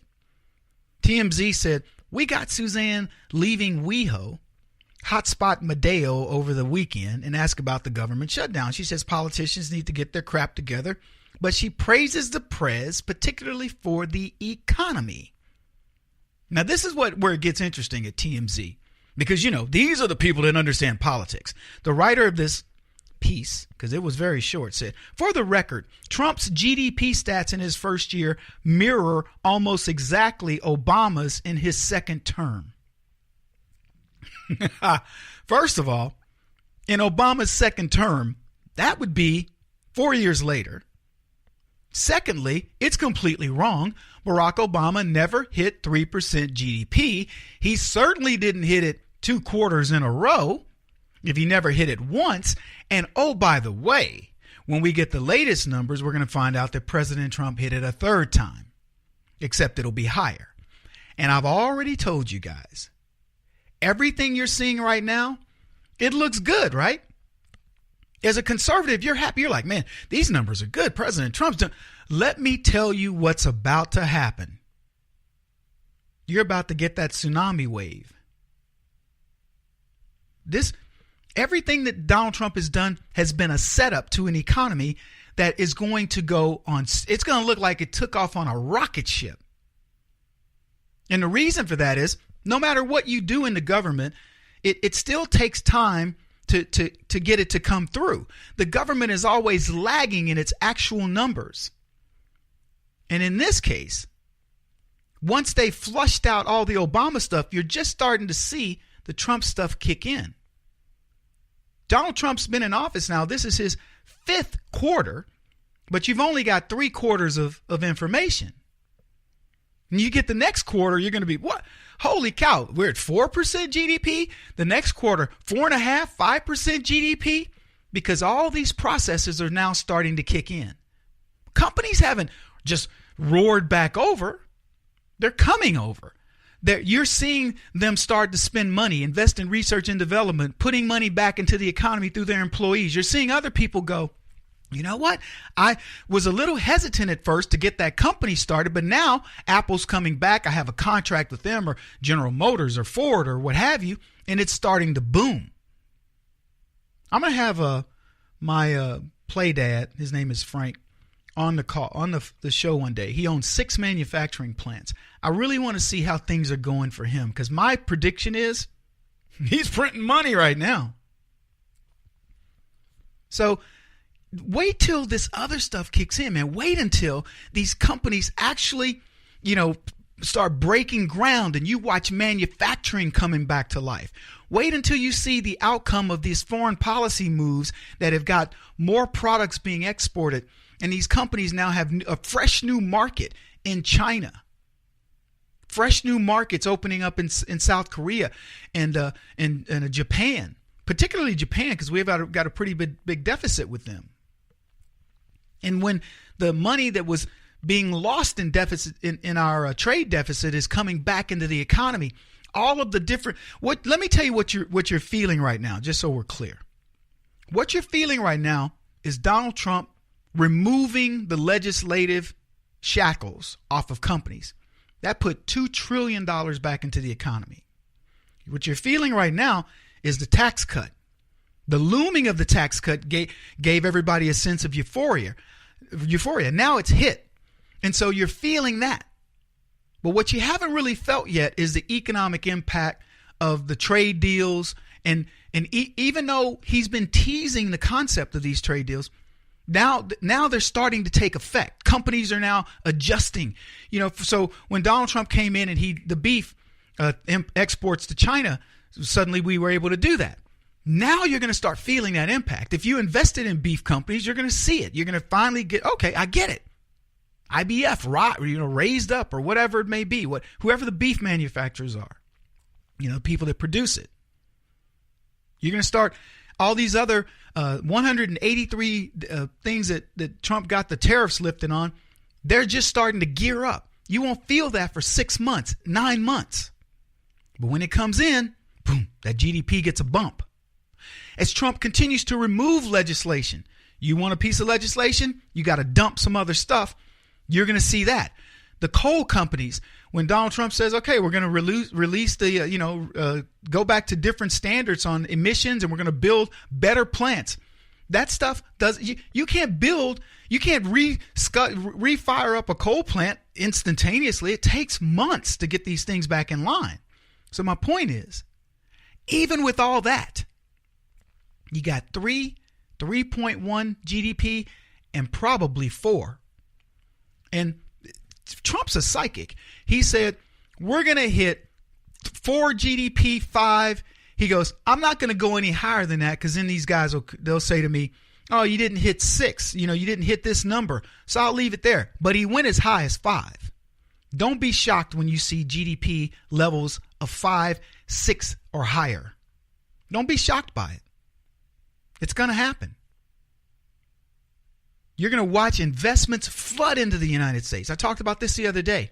It is the only thing the people, what else? They want to be here. It's the closest, biggest market. They want to be as close to the biggest market they possibly have.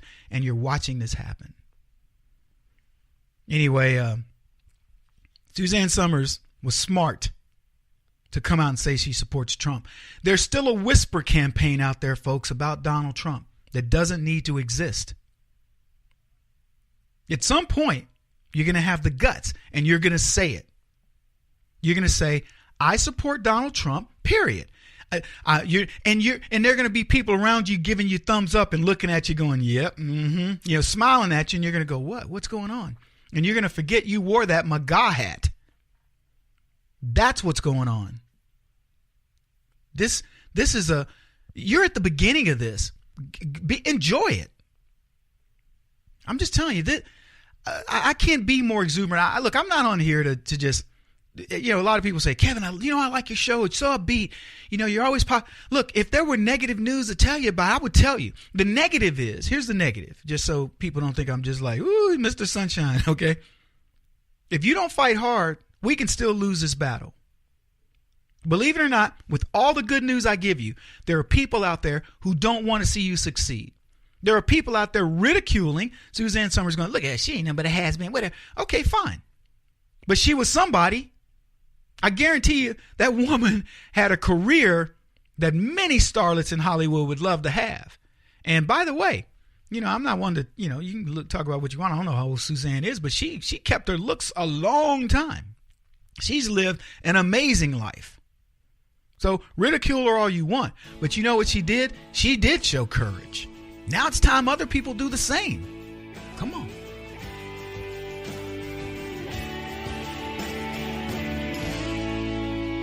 This is the Kevin Jackson Radio Show.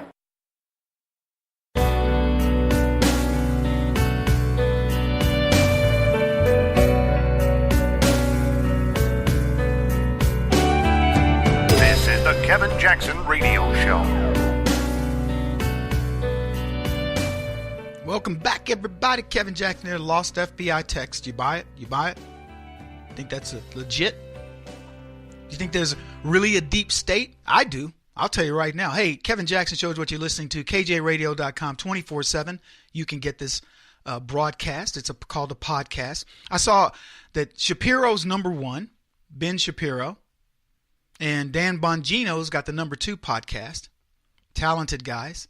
I don't know where we are, way down on the list, but I'll promise you this is an interesting show.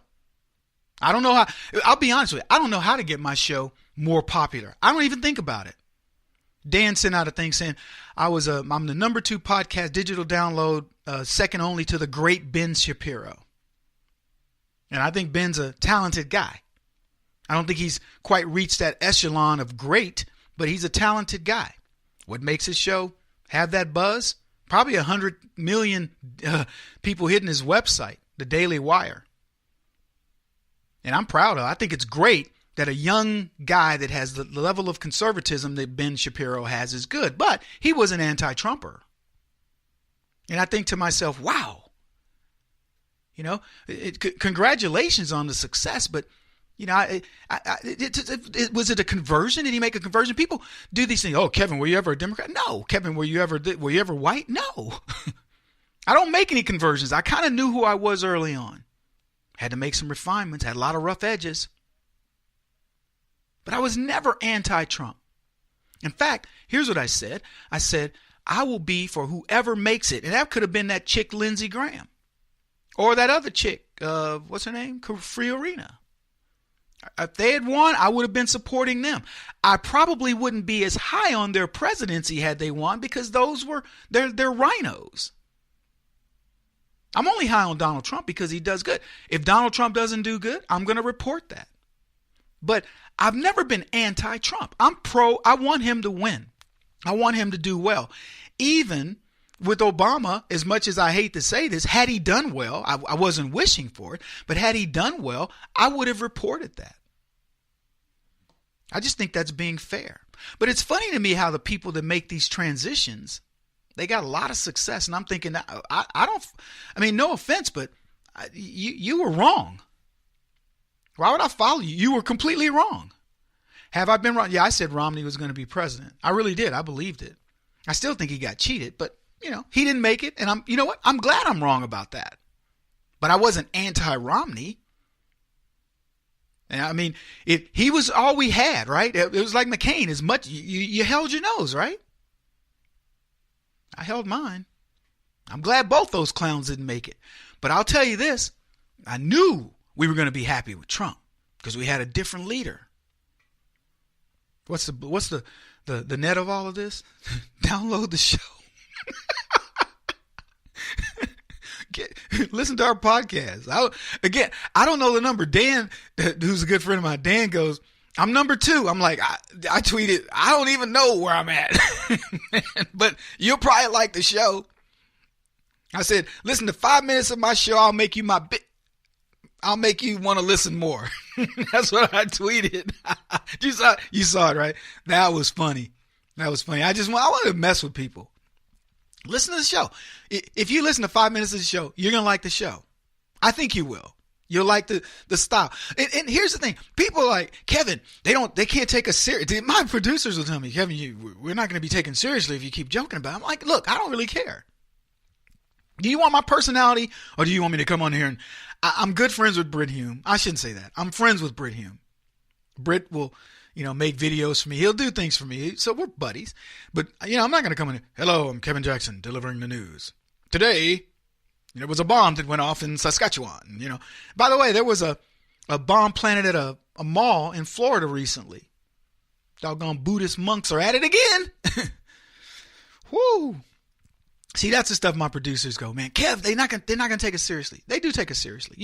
If you take me seriously, let me know. I'm curious.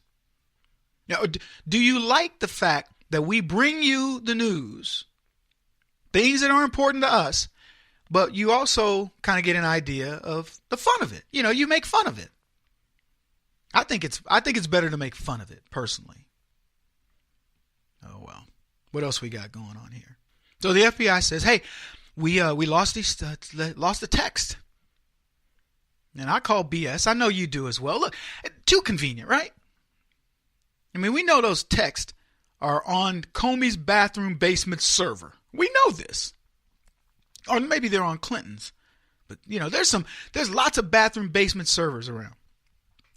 And now the debate is, well, can the Justice Department get them? Can they get them from the phone company? Can Congress get them? I heard Trey Gowdy say, well, that's not our job. Our job isn't to do that kind of thing. That's their job to do that. I can't speak to that. But he says the DOJ can. I don't understand why they haven't done it. Other people are saying, why doesn't President Trump order Sessions to go in and seize the FBI's stuff? I mean, can you think about this? The government going in and seizing the government stuff. Talk about putting faith back into the system. People, there's a government, watchdogs. They got the FBI on notice. Now everybody's like, well, why don't they give all this information that they just got in these this memo, this FISA memo? Why don't they give that to the FBI? People are going, no, don't give anything to the FBI. You guys, I'm looking at your Twitter feed. No, don't do that. They're crooked. Just as crooked as the media. And now we find out they lost critical text messages in the time period of when everybody was trying to get to this information about the Russians and the Trump stuff. Who's colluding with whom? And they can't find this stuff. It's going to make for an interesting State of the Union coming up.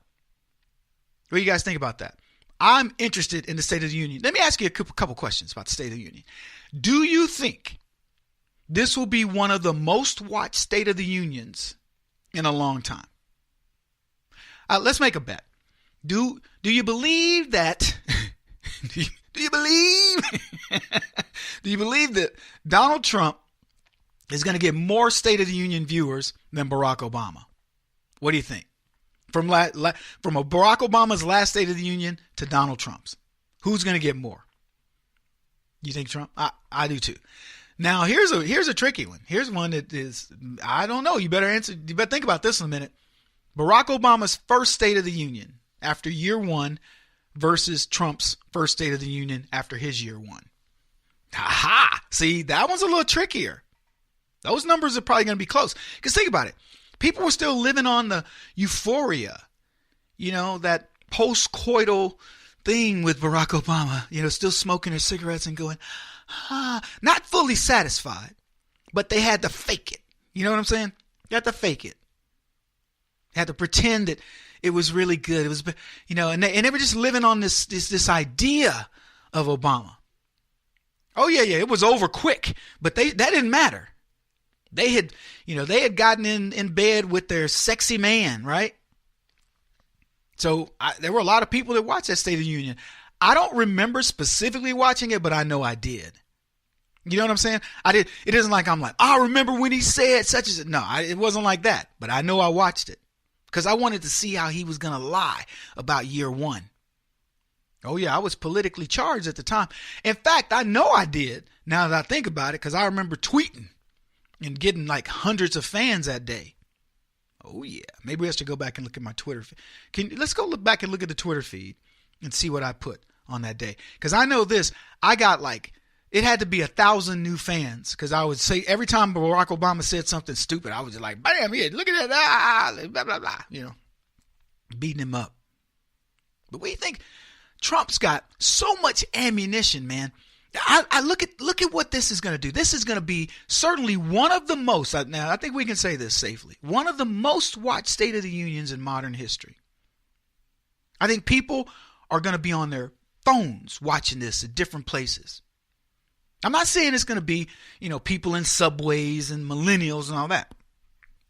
But I think some millennials are going to be interested. And Trump gets to give a commercial.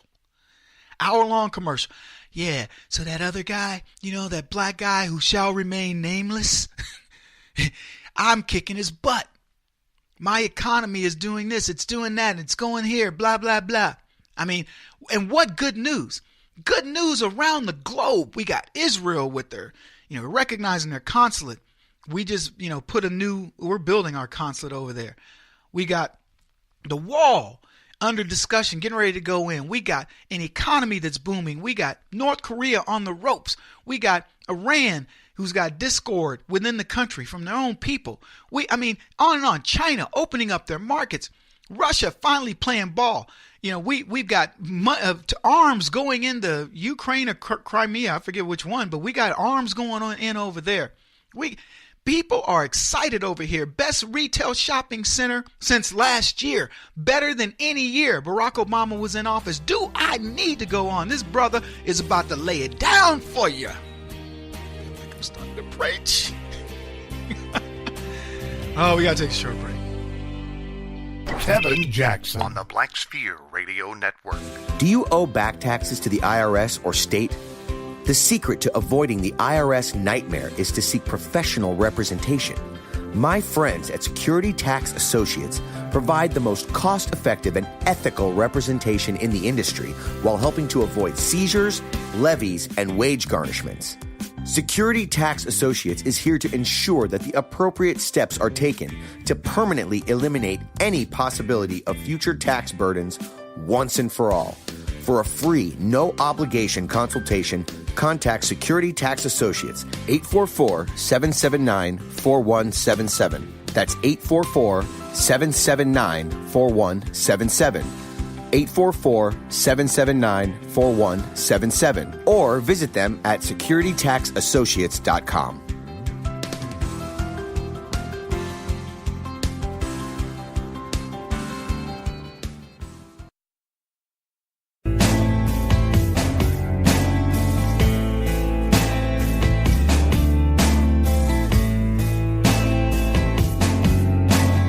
Putting an end to identity politics. This is the Kevin Jackson Radio Show. House Intel Committee Chairman Devin Nunes has been very controversial when it comes to the Russia investigation. Well, now he's got the spotlight on him.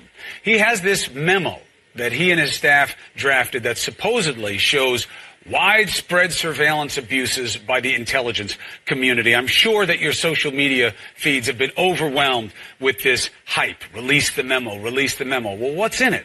The bigger question is, why won't Devin Nunes release it to the FBI? Welcome back, everybody. I love how Jake Tapper says, why won't Devin Cuomo, why won't Devin Nunes release that to the FBI? Welcome back, kjradio.com, where you can find us on the air, on the internet. Why, Jake?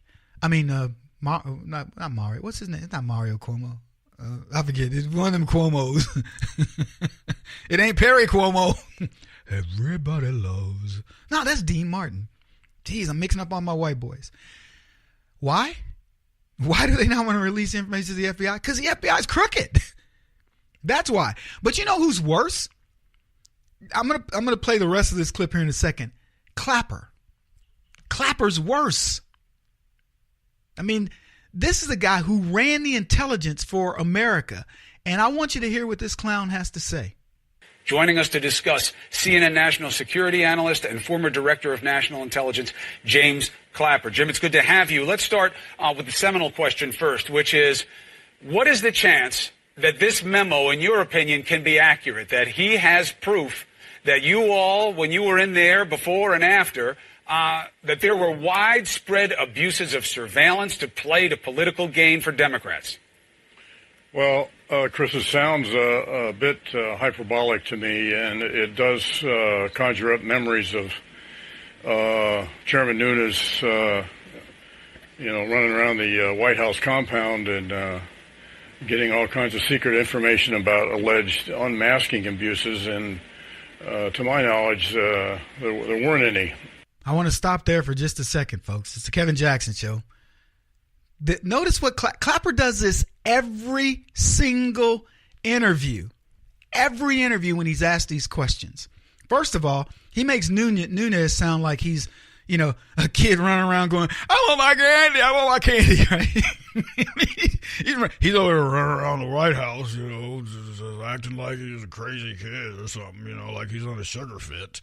And, to my knowledge, there's no sugar in the White House.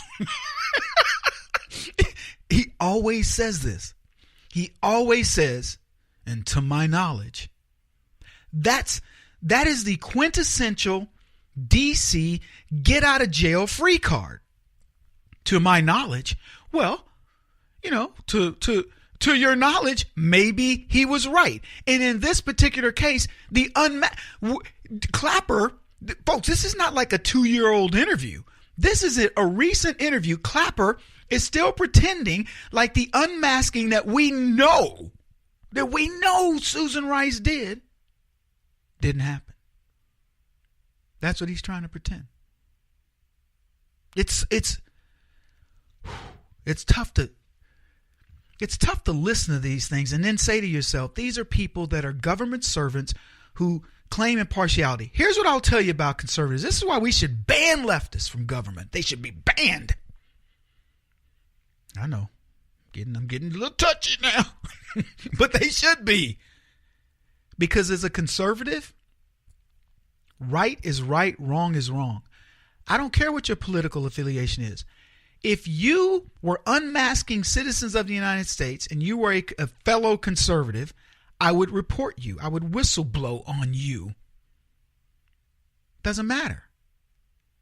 If Donald Trump, what's our litmus test? Okay, I'm going to give it to you because you can't guess it. I've said it on this show before, but here's the deal. If Donald Trump were guilty of the things that the left claim, outside of grabbing women by outside of that, I wouldn't care.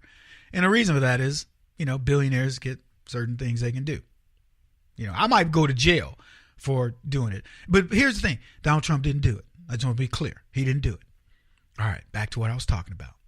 If Donald Trump had indeed said to Vladimir Putin, hey, look, Poot. He want to call him Poot, but let's just say they were buddies. So he's like, hey, Poot, look, can you influence the election and do it in my favor? And it was proven. I would be mad about that. If Hillary Clinton were like, I've been telling these conservatives he's trying to do this, and then it turned out that he did, I would be like, whoa, seriously? I'd be mind blown, right? And we would be mad. We would go, hey, why would you do that, Donald Trump? Now, he could rationalize it and say, look, they were cheating. Hillary's talking to other, all these heads of state and things like this. I just figured, we got to even the playing field. And I would go, I understand you wanting to do that because she's a cheater. She's crooked. You were right. She's crooked, Hillary. But, man, we got to win fair and square. I mean, I know it's all serious. And, only the lives of the nation is at stake. Our political destiny, the lives of your kids and your grandkids and the rest of your progeny. Yeah, I get it. But we still want to try to be on the up and up. In other words, I'm not going to collude with Russia to do anything. But what gets me is the left they know that Hillary Clinton colluded with the Russians.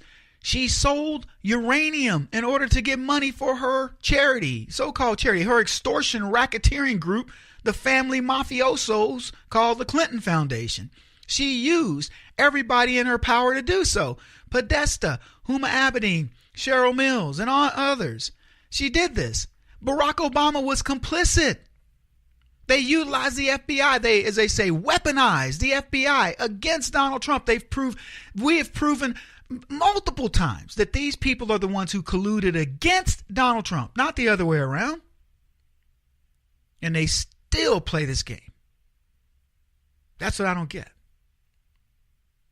And so I contend people know this. I contend that the left recognizes this. They're not going to say it at the top level. You're never going to get in one of these leftists, high rank, like you'll never get a Chuck Schumer to go, you know what? We screwed up, man. Debbie Wasserman Schultz should have never been cheating Bernie Sanders. Hillary Clinton should never have been allowed to run the DNC. She should have completely cut the cord between the State Department and the Clinton Foundation. We know that they've done some shenanigans and we need to investigate that. Barack Obama putting the FISA court and all these different folks and creating this fake dossier and all this against Donald Trump, it was wrong to do. We never should have done that. We've lost faith in the judicial system, not the judicial system, but the legislative branch and going after these folks. And, who can trust the legality of things that the FBI has done? We need to admit that the FBI, in collusion with the Obama administration, set out to destroy a private citizen who wanted to be president. We have to admit these things. You will never in a million years, any of the things that I said, get Chuck Schumer, Nancy Pelosi, Hillary Clinton, Obama, you name it. None of them will come anywhere near that. And that's the fact. Those are the truths. And if this had happened under Donald Trump, man, Republicans would be, that's a terrible thing what he's done. It's hard to believe that he can get away with this in this day's society. You would have Republicans talking about this. Now, I'm not going to tell you that they'd be genuine in their pursuits of it because it would all be, well, we're going to say this because it looks good for people or whatever. That's what they'd be doing. They would be trying to get this done for the wrong reasons. It wouldn't be because they believe in the sanctity of conservatism. It would be because, now we can get rid of Donald Trump and go back to business as usual. But there are lots of us who would do it because we would say it's the wrong thing to do. It'll never happen with the left. Never. Disingenuous to their core. So, we need to play the rest of the Tapper interview. I think there is a couple cautionary notes here. First, this was not bipartisan, and I do find it strange that if he found these profound irregularities in both the Bureau as well as Department of Justice, that he would not have shared that revelation immediately with the Trump-appointed director of the FBI, Director Wray, as well as Attorney General Sessions. So Clapper is concerned that he didn't share this with the FBI, who, by the way, is effectively a criminal enterprise that's operating. And he's going, I wonder why Nunes didn't take it there. If this person was appointed by Donald Trump, well, Mueller was accepted by Donald Trump, and nobody trusts him either. The only thing he did was he let Mueller do what he's going to do, eventually in this investigation by cutting the heads off a bunch of lefties. He won't stop until he's the top-rated radio talk show host in America. What kind of weird competitive freak are you? This is the Kevin Jackson Radio Show.